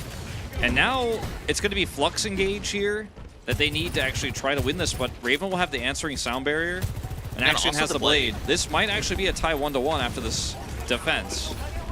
Depends. It all comes down to execution now. Alexander starting with the window here. Raven having to use the sound barrier, so there's that blade. Immortality Field buying time a little bit, but is not going to save Alexander. But the real question is, where is Vilya? Langley taking out Axion with the Pulse Bomb. It's going to be Raven who takes out Vilya, but Langley doing so much work on this Tracer. Langley and Bellaboo. Bellaboo actually doing massive damage as well, and the sound barrier isn't high value in terms of who it hits and how much shielding they get, and they're not able to save Vilya. But the rest of the comp has already fallen apart, and Axion had to go so deep to get that kill. And so much time was wasted by that Immortality Field that he's eventually killed. Once he's down, Nyam don't have enough resources to actually win the upcoming or the remainder of the fight. If maybe Masquerade Coalescence on top of it, maybe there's enough damage there, but is not able to happen. So moving forward here now, Nyam-Gaming in a really tight spot. Like, they swapped over to Sojourn here. They're gonna have Coalescence for this fight, but yeah, they're going to have to make these two ultimates work really well. And it starts with... Oh, wait! Interrupted! Oh, that was such a good accretion from the side of Bellaboo. Bellaboo doing God's work with the Sigma here. We thought here, sitting here, we thought he was going to be a ball one trick tonight. Well, he's having a good one. He's doing a good job. And he shut down the biggest tool that Nyam-Gaming had on that push with just a single rock. Yeah, I mean, what trade value? Look at this, like how miserable it is to play Nyam's comp into this right now. Ramatra is like, I'm trying to do it. I've got my own Sigma shield, watch out. As railgun shots are coming up big here on the overclock at least. Well, taken down. It's just eventually you're going to get overpowered by Bastion. Yeah, and also the fact that Aoki had to shoot down the Immortality Field first just gave Vilya so much time to make the answer happen, and Scenery is down as well, and Axion is down. I think this map is just going to be over, Wolf. It looks like it. I guess Bastion was the answer all along. Maybe not on Lijiang Tower, but in this case, definitely working out in a big way. As 90% here, no Ramatra ult, no Coalescence. They're going to have to barrier to get to the point. Raven will have to start it off. Okay, Langley gonna Aoki down. Well, the sound barrier is there, but will it be enough? Especially after the barrier expires, Bellaboo will be having that Gravitic Flux to take advantage of, and there is that Gravitic Flux. Only finds one, but one may be enough as Cena is down. There's no tank to mitigate the damage for the side of Nyam-Gaming. Axion has Dragon Blade, but will it be enough? No, it will not, as Hayabusa takes their first win of the season. First win of the season, and honestly the most one-sided map of the series as well. The Bastion comp was just unanswered, and I think they really tested Scenery. Like, I thought Scenery was okay on the Doomfist today, but everything else just really, he got outclassed. And I think for me, that's probably why I'm gonna vote for. I think I'm going to vote for Bellaboo here. Yeah, exactly. I mean, to spoil my vote was Bellaboo as well because, well, I had doubts about him at first when he was, like, you know, just playing the ball and balling around. And we kind of also memed Bellaboop, right? But, no, I mean, in a good way. But once he started playing the Sigma, that was when I was really, really impressed with him. So, and maybe if I have the second choice, my second choice would have been Villia because maybe it was a pick diff, but the Sojourn over the Cassidy had major value, and I think it kind of like impacted the result of the match. Yeah, I think so as well. I don't think Cassidy is a bad pick, and I think if used well, can find a lot of value, as we saw in like some small moments. If he's protected well, or if there's the Kitsune Rush. If there's a Kitsune Rush and you can get in position, because he doesn't have the same range. Like, he technically kind of does as a Sojourn, but Sojourn's power is more explosive. It's a lot more useful. It's a little bit more consistent in its ability to actually secure kills and secure picks, whereas the Cassidy pick needs to kind of be up in your face to have the maximum value before the damage fall off comes through on like Railgun. So you end up with a pick that kind of is always trying to run towards targets that are desperately trying to get on top of you and kill you. So it feels a little bit tough. And like, I think it's decent in a Wrecking Ball. Has enough burst damage, even with Fan the Hammer, and obviously the grenade can help against Wrecking Ball a lot. But that's in theory, but in practice, you just get run over, you get destroyed. And I think that was a huge part of the loss. Aoki trying his best to make it relevant. And I think it was DPS diff, but also tank diff I felt like was even more pronounced. Tank diff it is, and I'm hearing that we are ready to announce the player of the match. And production, take it away. And it will be Villia. So, okay, like we said, we publicly voted that we voted for Bellaboo, but I would accept Villia as the player of the match. Well deserved. Yeah, no, I like I said, both Villia and Bellaboo I think were good picks here. The Bastion, pretty sick on the final map. On this one, it worked out early, and then we saw them lose control, and then they ended up losing this round. So, I mean, we could give them highlights for it anyways. Yeah, obviously, the Sojourn was the big one. Oh, nice shot. Yeah. There were a few different moments where he just popped off. Sometimes when he was given resources, sometimes just on his own, to be frank. And this fight is insane. More like impressively, even against an opponent when the other opposition was kind of feeding them resources. So it was like almost like it felt like a 1v4, and this was just utter destruction here. Yeah, I do think that this map was kind of a wash. He had some impressive plays. His ults were pretty funny as well, where he was able to delay them from getting onto the point, but he basically just said Ramatra. It's not it. It's not good enough. You thought you had the answer, you didn't. And clean Bastion play overall. Clean Sojourn play.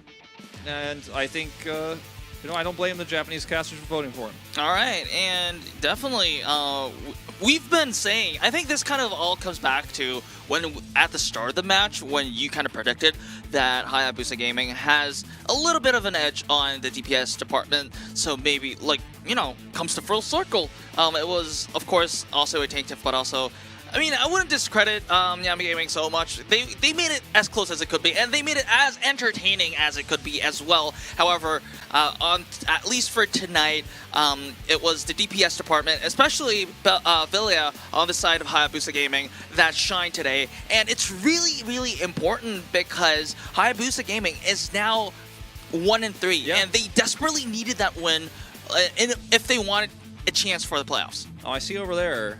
It might be Nozzle time soon. I think like maybe in like 10 minutes we're gonna see Yes, Nozzle. after so really the break, we have Nozzle time. It's actually really the Nozzle waiting room. Yes, in chat now? the Nozzle with, you know, the Hog and maybe even the Life Weaver at play. I'm ready. Already, I'm ready, but we have to wait. ready, but broadcast isn't, and we have to wait 10 minutes. So we have a short 10-minute break, and we'll be back with some craziness, so don't go anywhere.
Welcome to the Overwatch Champions Series Japan. I am Unknown, and we have a very excited Wolf at the desk. I'm moving the paper from the previous series out, and I'm pulling over the paper.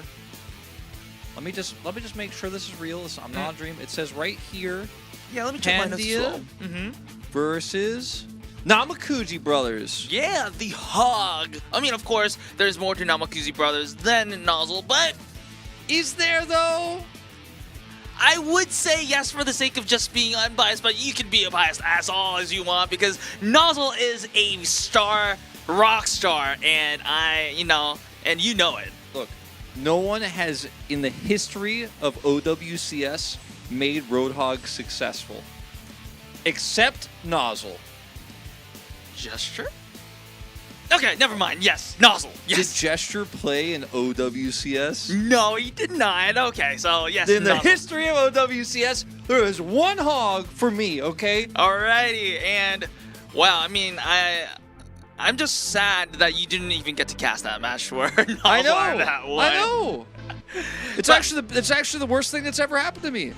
I still cry about it at times. Yes, I mean, hopefully we can, now Namekuji brothers can relive those days with Wolf on the desk today. Well, we are going to finalize our day of our evening with the Pandia versus Namekuji brothers.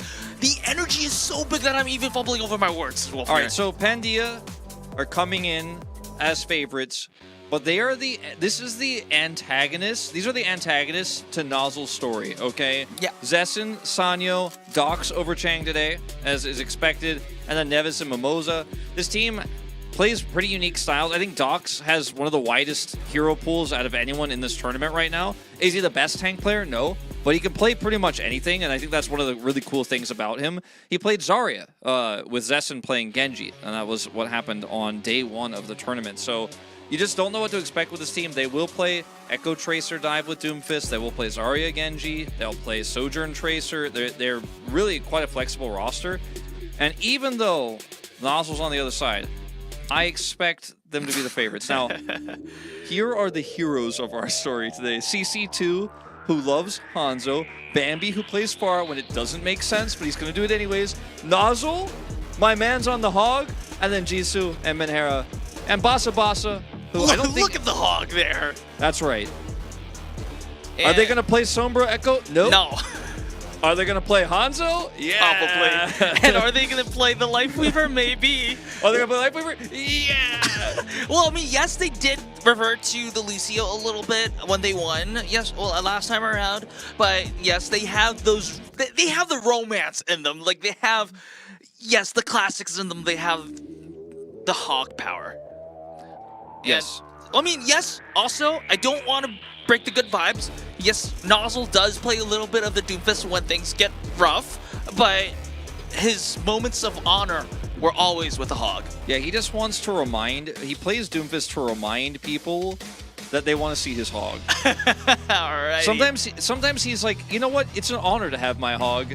You don't actually just get it by default. You don't just deserve it, okay? You need to earn it, chat. Alrighty. And then here we're going to have the map veto system here, but who cares about the map vetos when you can just see the Hog? But we are going to see Nepal first. And Namekuji brothers actually choosing Nepal, so maybe that... They think that it's good. Nepal's good for the Hog, and maybe it is actually true. I mean, I think it is definitely next to Ilios, probably the best one. They banned Ilios. What did they ban Ilios? They also will not be playing on Hollywood because for some reason Pandia banned Hollywood. Remember the last time Nozzle played Roadhog on Hollywood? I don't like to remember it, but I unfortunately do. I mean, this is so confusing for me. Why would Pandia ban Hollywood, and why would Namekuji brothers ban Ilios? The truth is, Namekuji brothers, they're happy to play Roadhog on any map. True. Is it a strong map for Roadhog? No, doesn't matter. You gotta play Hog. I mean, from what I remember, they won with Hog on Blizzard World, which is also a very hard map to win with Hog, so they don't care. I mean, they probably just, what they did end up doing is they just went into Nozzle's hotel room together. I mean, I'm pretty sure some of you in the chat probably saw what Nozzle plays with right now. He is playing in a hotel room with a laptop, and Yeah. he recently got a mouse pad. He also has his keyboard propped up on top of his laptop because his desk is so small that he can't. I mean, he's not using his laptop keyboard, of course. So he actually has his keyboard propped up at a weird angle so it can fit on the table. Because he wants. He's the type of Giga Chad Overwatch player who wants to make it as hard as possible. And he's like, I could play a meta tank? No, play in Roadhog.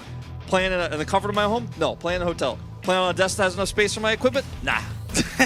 I heard he upgraded the hotel today, though. I heard he's in a better spot. Okay, so that's, I mean, you know, when you look at anime stories, like, they also get like the step-by-step, right? So that's step one. They earned, I guess, he earned the right to get a better hotel because he won that last match. Let's see if he can get another upgrade. And after this match, Pandia versus Namekuji brothers.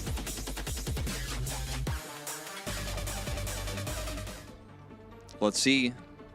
Let's assemble. All eyes. Top right. Top center. No.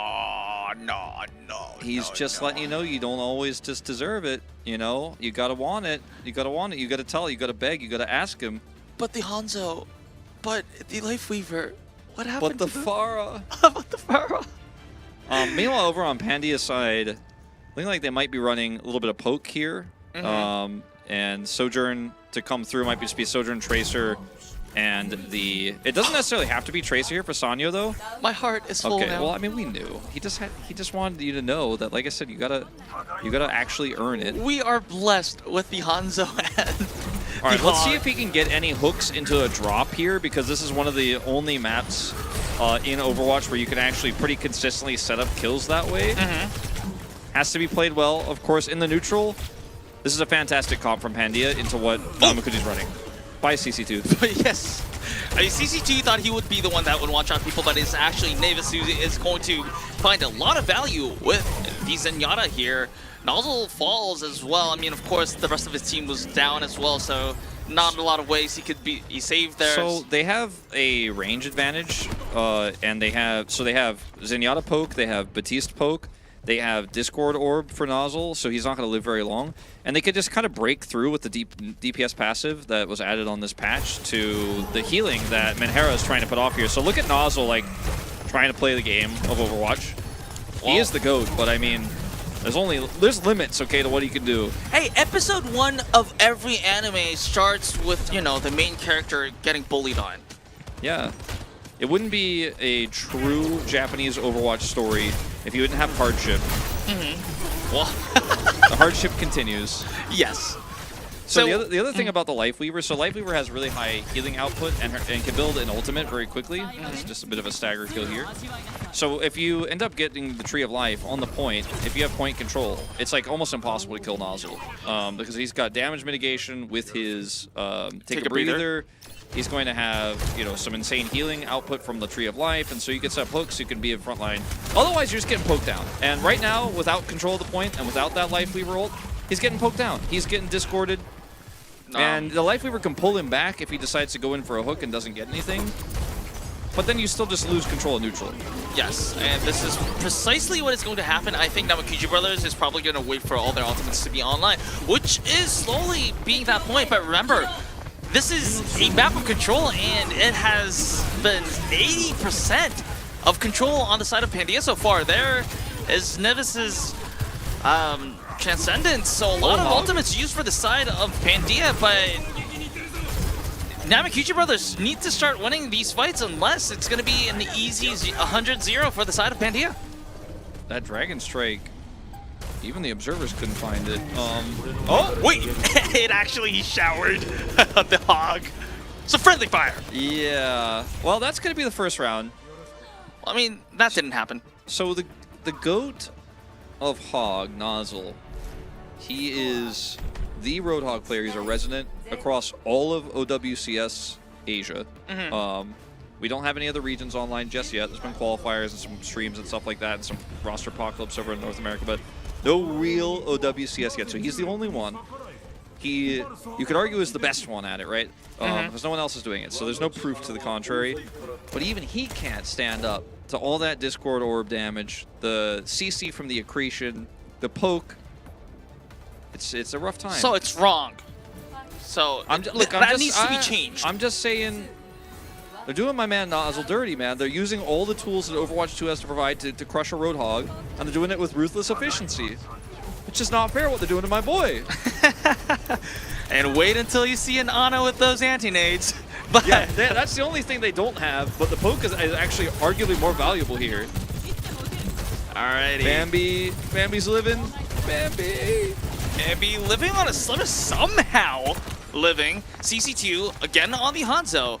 Didn't find much value in the last round, and the trend continues so far. Yeah, well, it's a bit outranged, unfortunately, and Hanzo's great at breaking Sigma shields, but there's nothing else to hold. Finally, we see Hey! Hog. There we go. I mean, Worth. Oh, absolutely. He got the melee kill right after the hook. Now, neutral game. Nah, okay. Ult economy. No, I'm not that really. no. I'm not that interested. Okay. Now, Doomfist is his second best hero. He's actually just giving Pandia a chance. Okay, so he's actually downgrading. Now, I would like to see. Okay, hold on. Bambi gets a kill. So that's a way into the game. Well, and Zesson taken down means actually Namekuji brothers will probably have regained control of the point for the first time in this match. Yeah, he just wants to show you that he can win with other non-Roadhog heroes like Doomfist, and that was really all just kind of Bambi's setup there. CC2 also breaking through that shield and collapsing in. Nozzle's still kind of like in conflict of whether he's just going to back and spawn and going back to the Roadhog. He's thinking about it, but he decided, you know what? The more maps I win, the more Hog I can play later. So, see if he can pull this off. Now, what I was going to say is, I don't know if this comp really makes sense from Namekuji brothers, but it's what they're going to do. Yes. They swapped the Doomfist. It's not a Doomfist comp, but hey, maybe they can pull it together. I mean, they have done it before, so why True. not? And there is that duplicate on the Sojourn for Bombi's own survival. And in the meantime, Nozzle takes down Zesson. So this may be an opportunity for Namekuji brothers to regain control on the point. And if they actually win this fight, they have a fighting chance here. Okay, Dragon Strike. Where is the Dragon Strike? I don't know. I still don't know where it was, but maybe he's swapping. Of course not. It's CC2. No, yeah, CC2 and Hanzo. Name a better duo. He doesn't swap. Come on, Nozzle. Yeah. Oh, Nozzle. He was toying with him. He was toying with Zesson. Ladies and gentlemen, we have the president of the Nozzle fan club at the desk. Okay, so now they have Meteor Strike to buy time. They get the cap. It's a little bit later than they would have liked. A bit of a recontest there from Pandia. They're hitting 50% here. Kitsune Rush, not really that valuable for this comp, but it's going to be useful for Nozzle. Let's see what they can get done with it. At least they can start a fight with it after if they survive the initial aggression here from Zesson. Good ult from Nozzle. That's a pick. Nozzle very low, needs to get healed up by Menhera. Not able to. At least pops up the Transcendence from the side of Nevis. All right, well, it was a good try. You know, Nozzle got a pick. Did some serious damage there, Bambi did. Couldn't build his duplicate, though. Didn't have the staying power. Transcendence was really the difference maker. CC2 gonna hurt him and see him. That's what Hanzo does.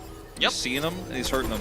And as long as the touch is there, I think Namekuji brothers actually may have a chance because they will open the fight with the Kitsune Rush, but not if Jisoo and Bobby fall. Here is a lot of pressure on Nozzle's shoulders and also Menhera's. Nozzle takes... Oh, okay. That happened. It or didn't happen, depending on your perspective. Well, I mean, we did see Nozzle pick up a kill, so it was definitely worth it. There's nothing wrong with it also here. Yeah, no, I mean, Namekuji brothers, they gave it a good old crack, you know? They really did. Look, it's their style. It's Monday evening. Everyone's tired of Monday, and here in Asia, they're here to give us a good laugh. Entertainment time. Look, I enjoy watching CC2 play some Hanzo. I enjoy watching a little bit of Roadhog action, some Doomfist coming through. He did win the 1v1 eventually against the Sojourn. Yes. So, you know, that's a win in my book. And also, he did have that really nice Meteor Strike where he was able to get a pick. Wasn't able to win them out for them in the end because their The problem is, like, I'm trying to run with this gag as long as possible, but I'm cracking a little bit because if you're going to swap to Doomfist, it probably needs to have a, you probably need to be running a comp that allows you to then, like, get sped up a little bit more realistically and then have follow-up damage that works well with Doomfist, because Hanzo Doomfist is not really a thing. It's pretty good into Orisa, which they did have on the other side, like the Hanzo damage, but the Doomfist CC is kind of mitigated by Orisa. That's what she does. Yes. Like, she doesn't really get CC'd, she doesn't really get knocked around, she's very sturdy, so you need to get the Hanzo into position somehow. They could have just ran their own poke with the Hanzo instead of running the Echo, but Bambi likes to play flying heroes. Yes, I'm also very disappointed that we did not see the Pharah. Yeah. It's Nepal. I mean, could have happened, it could have worked. They didn't want to run it. Nobody's running Mercy anymore. So let's go to Hybrid. Let's go to Midtown. Let's see how good Roadhog is on Midtown. Yeah, I mean, I'm definitely expecting Nozzle to get back on the Roadhog. In terms of, let's take Pandia a look. I think the double support composition is really serving them well, especially with that Zenyatta with the Discord Orb on the Hog that made Nozzle's life very miserable. Plus the damage output that Zenyatta has is just insanely strong. And then obviously positioning was very good on the support line there as well. Midtown, we saw D.Va earlier. We've seen a lot of Doomfist, Tracer, some Sojourn. Obviously, at the end of Midtown, Sojourn is insanely strong, so I think we'll probably continue to see that. Let's see if the Zenyatta comes out again. It's a big question for me. I wouldn't be surprised, especially on the side of Pandia. Maybe, like, even to the extent that we might see a Sigma plus double flex support. In this case, I mean, I would also expect, I wouldn't be surprised if I see a Zenyatta Baptiste like we've seen on the previous map. But also, Ana is a viable choice if they see Nozzle on the Hog again. Yeah, I think there's a pretty decent chance we see Ana as well. But we are hearing that we are ready for Midtown, and let's see how Namekuji Brothers and Pandia fare in the streets of New York.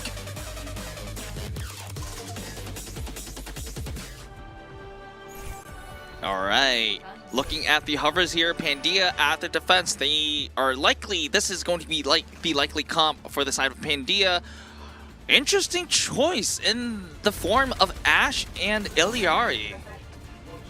And Nozzle with the usual. I mean, Iliari, I mean, it's not bad. Like, it's a different variant of what we saw earlier with the Zenyatta, and then you have with your ultimate, like, a ton of burst damage you could apply to the DPS because they don't have any protection or damage mitigation with this Roadhog that, again, you're expecting to see.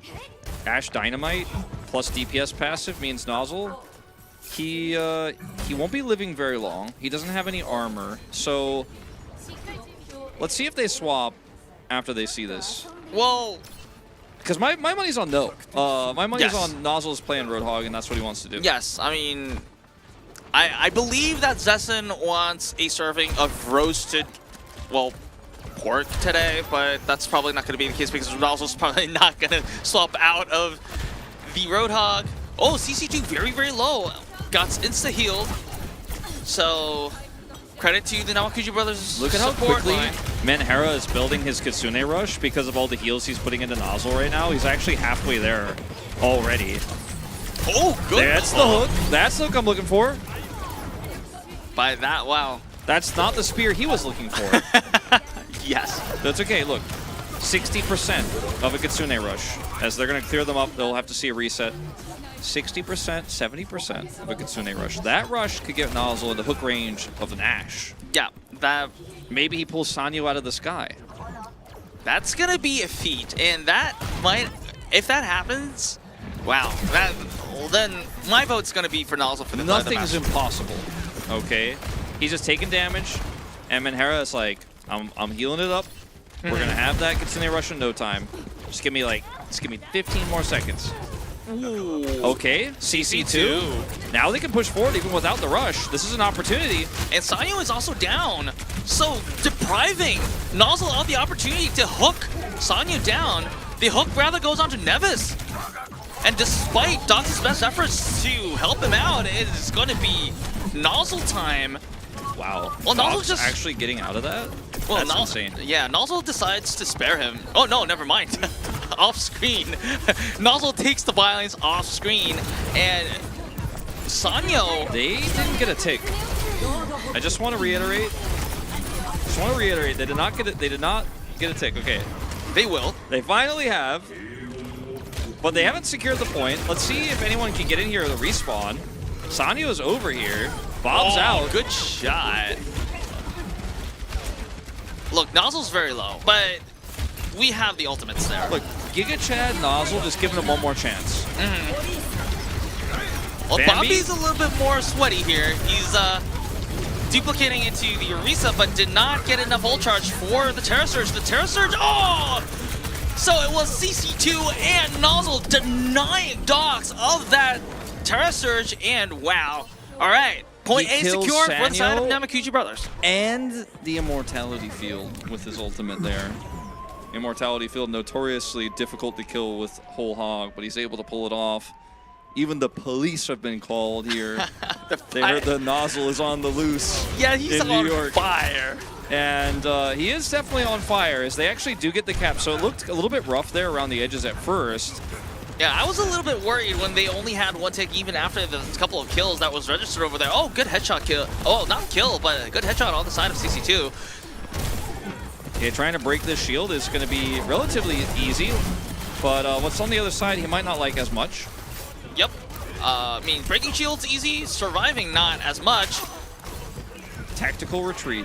Tactical retreat, indeed. Bombi taking down Nevis, so this is a lot of breathing space for the side of the Namekuji Brothers. I mean, they gotta start regrouping Pandia because they're getting really split. Nevis was away from Mimosa there.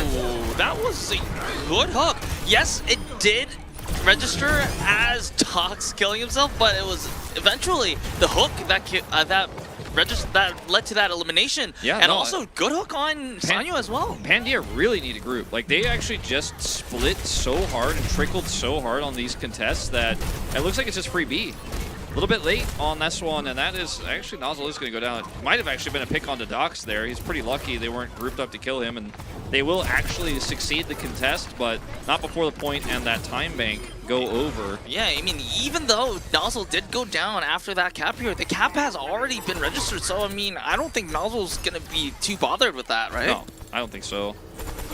Pandia, a lot of good ultimates. Had they just been able to group one more time and get to B, they would have been able to do a lot more there, but now they're going to have them to control the archway, which is almost as good. See what they can do with this. Flux at the ready.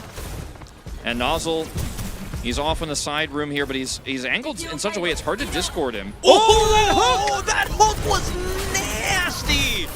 And that also, and also the finish kill at the Sanyo. We are seeing Nozzle at his prime here. Must have been hard for him to kill a Roadhog, but it was only a clone. He convinced himself he knew it. He knew it wasn't a real hog. Trant's gonna come out here as they try to push over the edge. Really matched by Nevis. Duplicate here for Bambi. See what he chooses. Probably gonna choose one of these DPSs. Well, I mean, I think that duplicate may have to wait until Nozzle comes back. Yeah.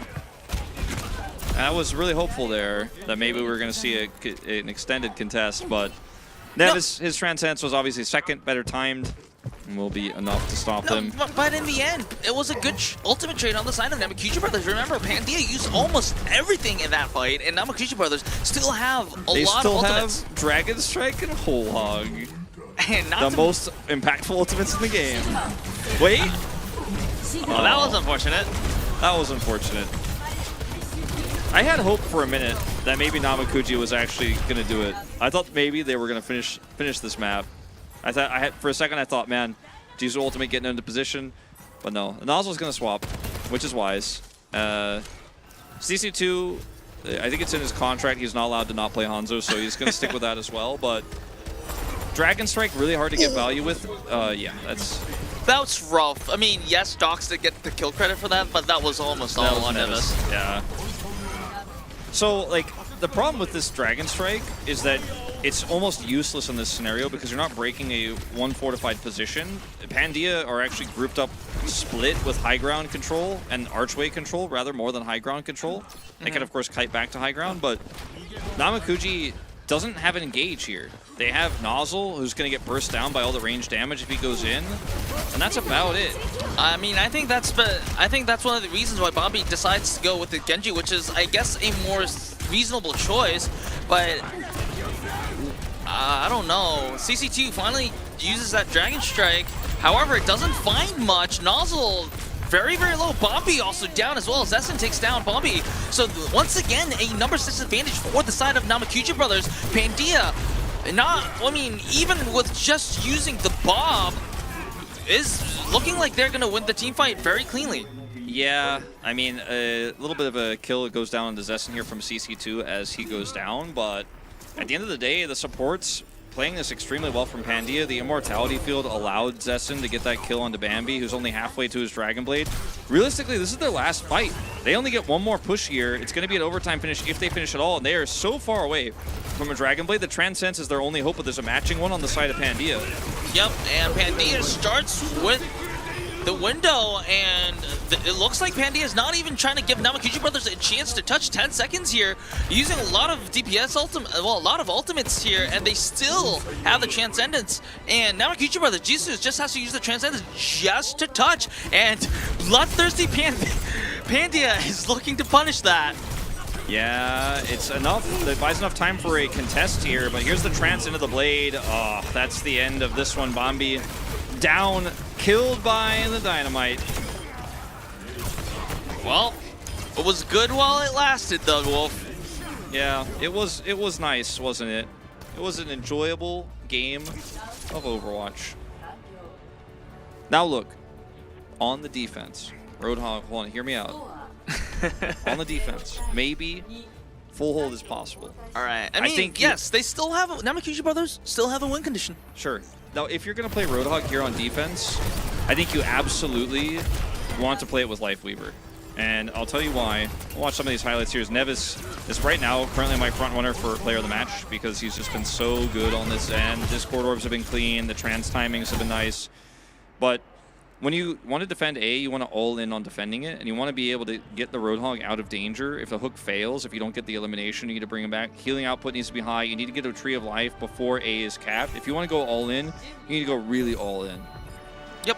But that's a diva. That's a diva, indeed. And remember, Namekuji brothers is on the defense, so this is probably going to be the final composition that we're probably going to see, at least for point A defense.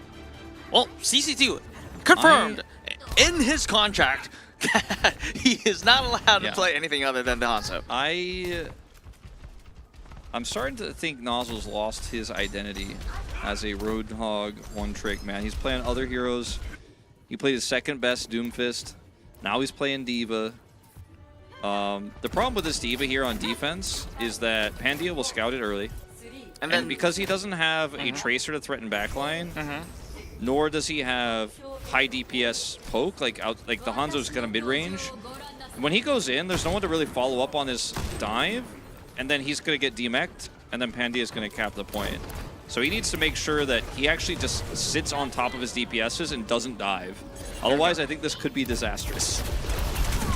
All right, let's see how it goes. It looks like Nozzle on the Diva is looking to cover the side. However, it's not going to save CC2 from being taken down. Sanyo with the double kill there. And, wow, this is just... well, disastrous? Yes, disastrous. Did I predict it? Yes. Did I say he's on his DPS?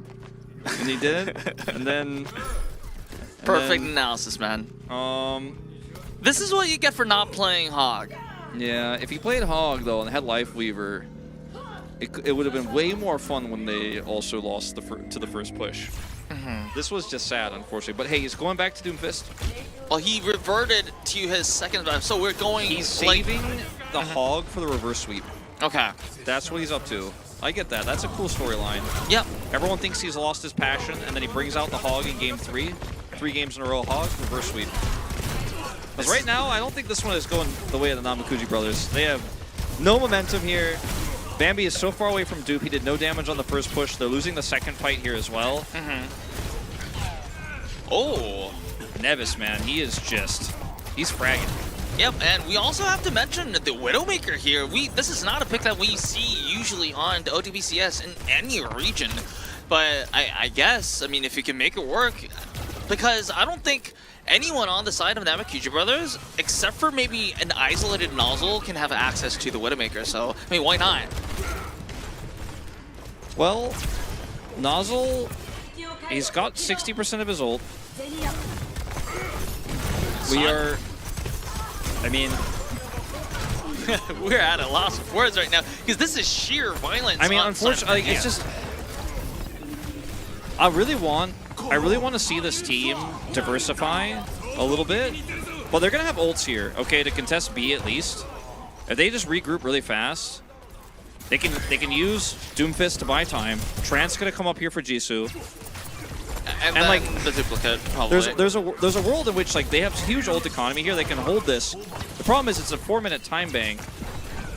So, well, unfortunately, I'm able to regroup fast enough. I think I mean, they have the tools. Okay, Minsong, let's see. All right, but time and distance is not in Namekuji's favor. It's just like half a corner, and then we're going to a third map. Yeah, Dragon Strike comes out. It's gonna buy some time. He's discorded. Trance here though. It's gonna keep Namekuji Brothers alive, at least for the moment. Good lamp from the side of Mimosa to keep their teammates, Pandia's teammates, alive, but will not save Sanyo. So finally, maybe Namekuji Brothers have a chance of stabilizing things. Yeah, Nevis on the flank here, trying to find his enemy. But Zenyatta. Wait, Nevis, fearless, trying to do pull a 1v3. I want to see who's on point. Okay, Zessen on the Widow here, trying to actually get some really quick burst kills so they can't stagger them, and that should be it. Yep.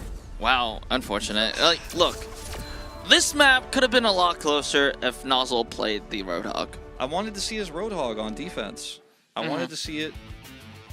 I mean, I think, like, just in a more, I guess, serious face line, I think the push was pretty okay.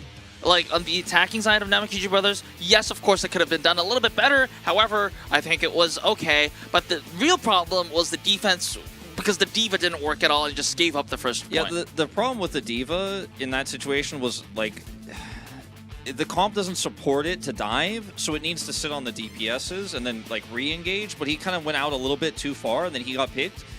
And that's and like that happens, right? D.Va's really like a win hard or lose hard type hero.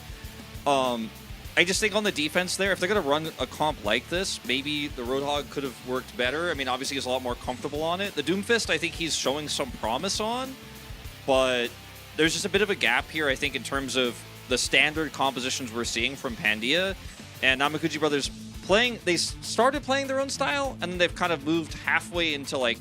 The meta. It's half meta and it's half not, so it's like their style, but it's not a comp. Because their style and their comp is actually a comp, even though it's not meta and it's not as strong as the other comps. But at least like their Roadhog comp, they're really good at.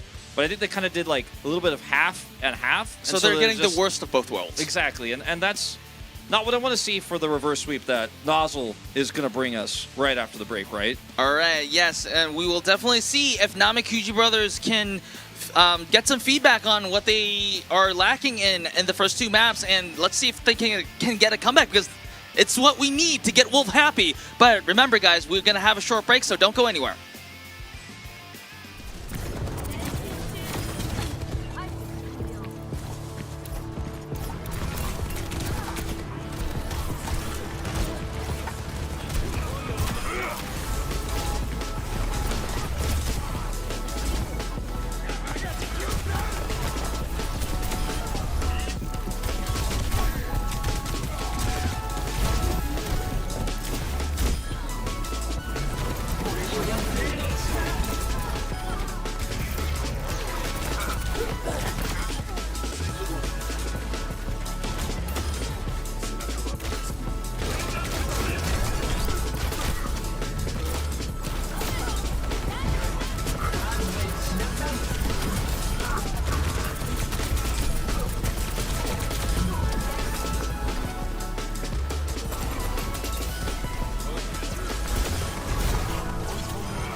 Welcome back to Overwatch Champions Series Japan, to what may be the last map of the evening. Or the first map of Nozzle's Roadhog-centric reverse sweep.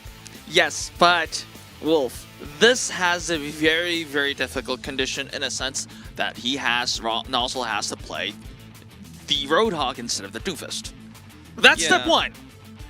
And we're missing some key parts here. So, I mean, look, what I feel is that if you've mastered one composition, which is the Roadhog, Lifeweaver, like Lifehog, Roadweaver, you know, that composition, then run that and continue to try to see if it works.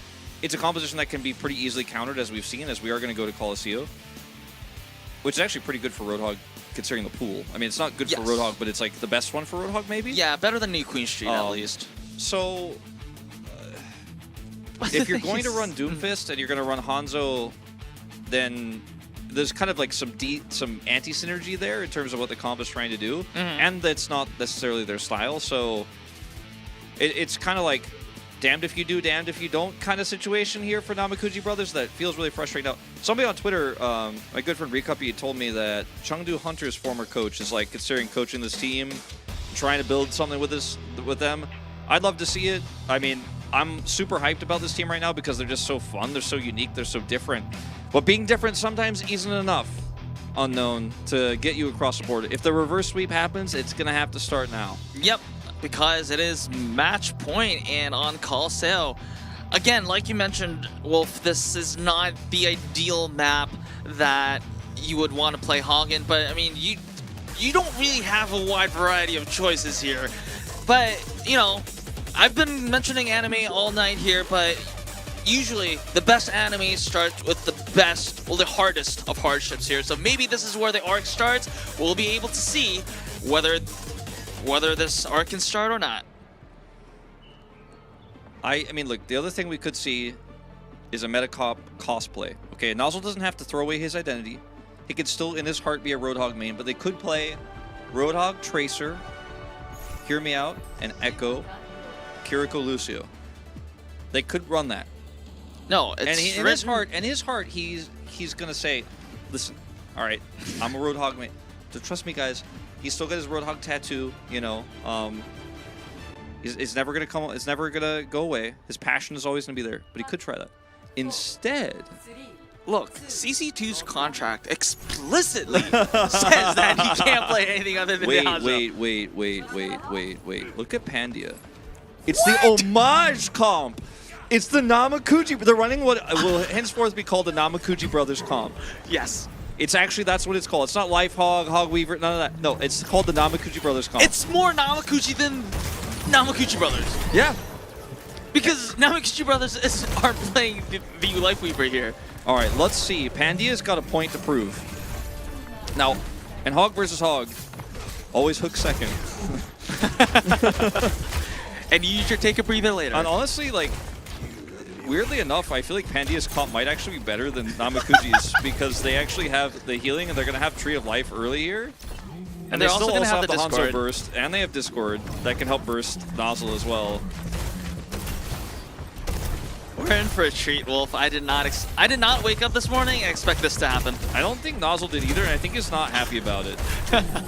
Oh, Nozzle? Wait, hold on, the second hook? No, he's... Oh, yeah! The hook was there, but the follow-up damage from the side of Pandia. So, Dox got a little help from his teammates, so it's not a fair fight, but in the end, Pandia... Yeah, that's not fair. It isn't, but sometimes, you know, life isn't fair, and then Pandia gets first push on Coseo. And they're going to have the Tree of Life, which is just insane healing. It's basically Transcendence.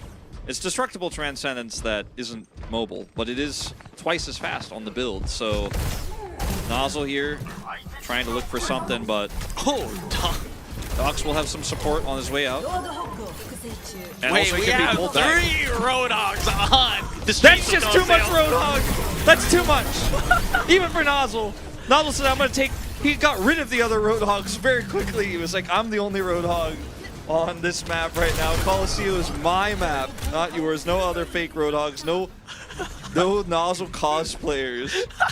Cosplayers indeed, because Sanya was immediately yoinked. Wait, what? I just hope the players are aware of the meme. Oh my goodness. He got caught. It's okay. It's okay. No, okay. Well, I mean, it's okay. Split spawns happen. Nozzle. Yes. It's all right. He put off some damage. All right, let's see this whole hog from Nozzle. Second hook. Whole hog.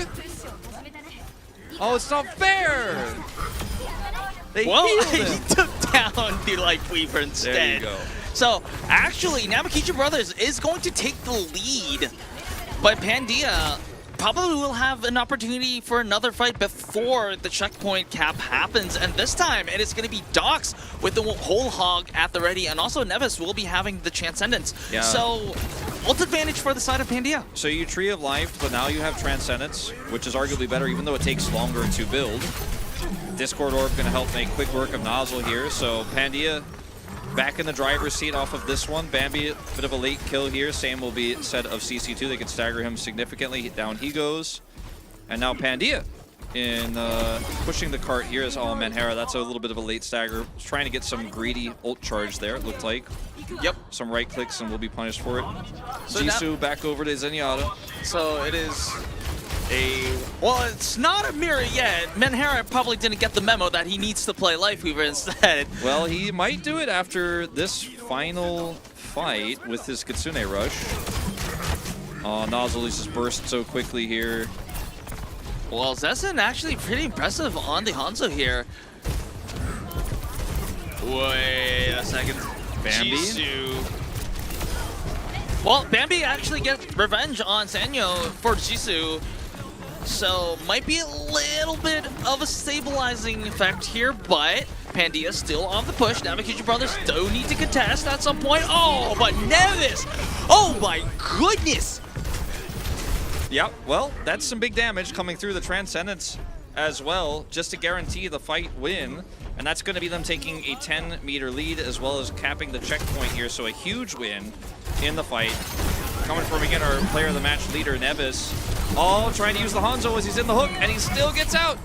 Oh, Jisoo not in a good position at all. We are once again having 3 Roadhogs in the field. And Sanyo's actually, he saw all the praise Nozzle got, man. He's like, 1 Roadhog win in the best of 5. Like, if I clone it, that counts, right? You guys are gonna love me as much as I'll. No, there can only be 1 Nozzle, Sanyo. You can't be Nozzle just by duplicating him. You have to have it in your heart. It's in his soul. Yeah. All right, Namekuji Brothers do have the ult advantage for this next fight, and they have swapped over Menhera, so it is the mirror now. It's finally happening. Double Namekuji. It took 6 minutes to happen, but it is fun. We are finally complete. This is peak Overwatch, ladies and gentlemen. This is your entertainment needs on Monday evening. Yeah, you know how they say you may not like it? In this case, like, you may like it a lot, and also this is peak Overwatch. CC2 gonna help finish off the kill on the Sanyo here with the beam coming out. Discord on the Nozzle will need some time to heal up. They don't want to use this Transcendence with the pick they got onto the Echo already. But that means Bambi is down. They actually might have needed to use it because Jisoo holding on to that Transcendence cost them 2 members on the side of Namekuji Brothers Dox with the good usage of the whole hog there. Now they want to use this Transcendence to actually stop themselves from getting 3-0'd, so at least they have it for that. But I think they wanted to obviously save ult charge. They want to fall super far behind in ult economy after getting that pick, but it's ultimately going to cost them, you know? Yeah, I mean, look, Jisoo may not even have the opportunity to use his Transcendence. Maybe to touch, but look, this is 131 meters already. Oh, yeah, look, this is how you use the Transcendence for the touch.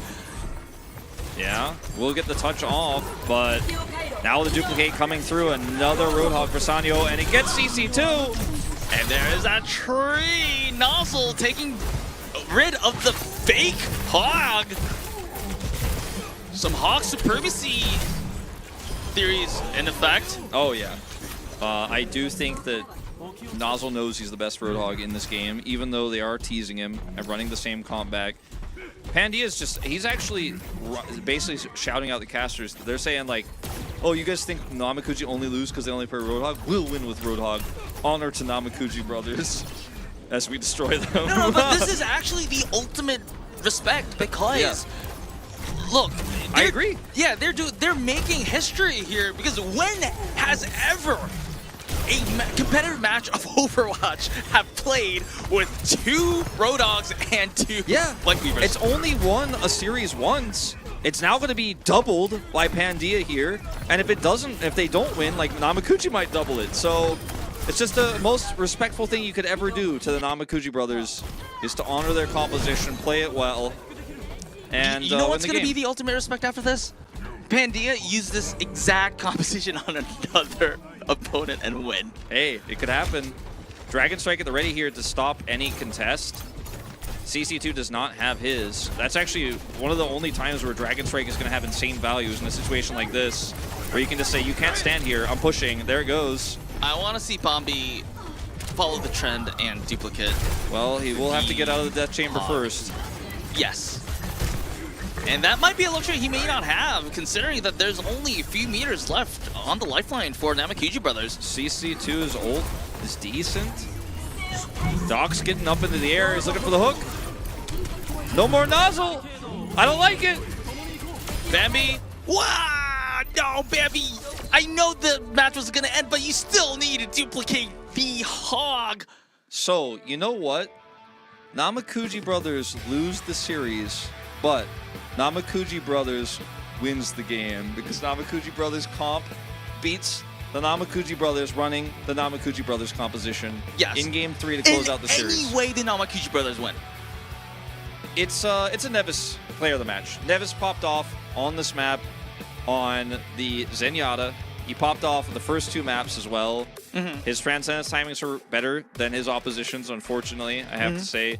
For Jisoo, wasn't able to make the same impact. And Pandia, they did it with normal meta comps, and then they said, I don't care what these casters say. They're saying Roadhog's not that strong. It's not that meta. I will beat it. Now, I challenge them to do it when Namekuji brothers are not running the Namekuji brothers comp. Then we can really prove what's what. And also, Pandia is going against 6blow next, which is arguably one of the stronger teams in the Japan region.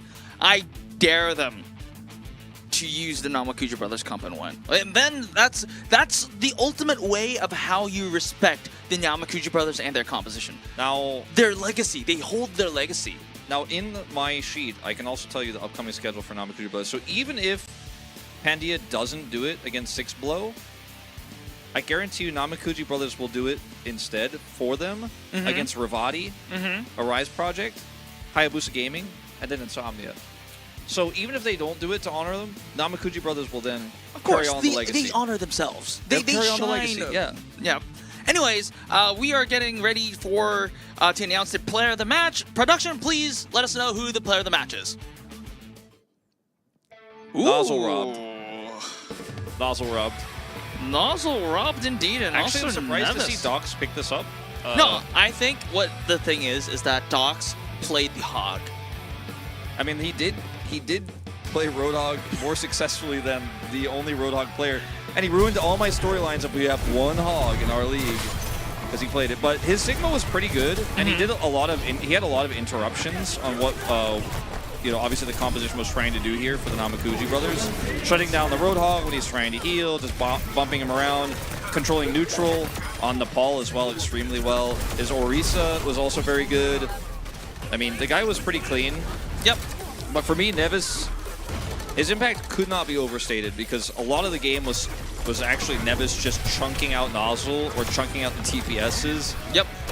I think this is totally fine. The last map was very impressive from Docs, so yeah, exactly. I can't hate it. I can't.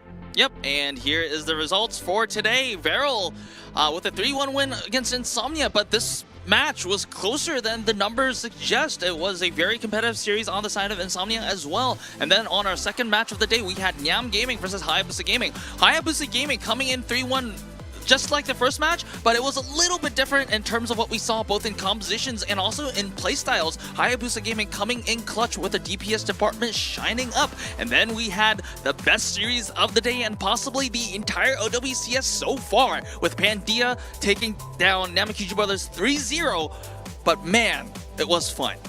It really was. The last map in particular was quite wild. It was one type of respect. I don't know which one that we saw from Pandia, but they won it in the end. And this is, of course, our standings at the beginning of Week 2 here after our first match day. Pandia jumping up with that third win to a large gap between them and 6blow. Of course, they have 2 games ahead of them. And for the Namekuji brothers, despite that first win last week where everyone was celebrating, they will unfortunately drop down to 1-3. But 1 game ahead of Hayabusa, so staying in 7th place.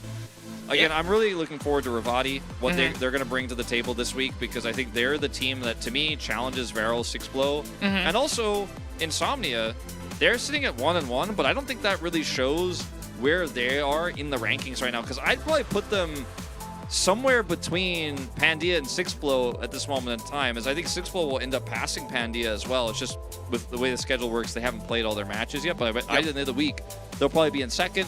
Then I might think that Insomnia is somewhere around there based on the performance we saw today.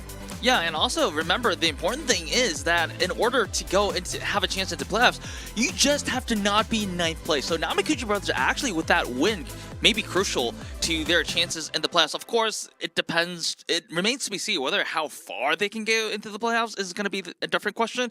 But just not being in 9th place, Hog still has a place in Overwatch. Still has a place. It was really fun to watch. I enjoyed the chaos. Tomorrow, I will be back with Achilles, so it'll be a Wolf Achilles cast tomorrow. And you will be casting Namekuji brothers again. That's right. So 6blow versus Nyam.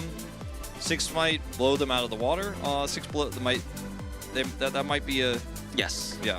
I tried to make a pun there, but it didn't really work. But I think that one's probably going to be pretty one-sided. Namekuji versus Ravati should be interesting. Ravati has their own playstyle. They're one of my dark horse teams for this tournament. I favor them, but you never know with Namekuji brothers. And then Insomnia versus Arise. That, I feel like I very strongly favor Insomnia, but I'm not 100% sure how that one's going to go. It might have just been an overperformance day from Insomnia.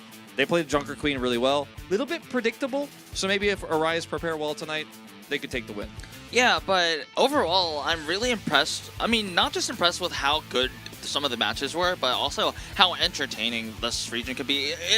Remember, yes, being good at the game is also really important, but also remember, this is a show to all the viewers, and just the general the vibes that these matches give was so entertaining. Even as a caster, like sometimes there were so much things going on that I don't understand what's happening, but all that chaos was so fun, and I hope that energy was, shared, mutual with the viewers as well. I also just want to make one thing clear. Like, we're making a lot of jokes about Namekuji brothers, or making jokes about Nozzle, but we actually love their playstyle. Of course. We're not actually making fun of them. We actually really just want to see what else this team has to offer.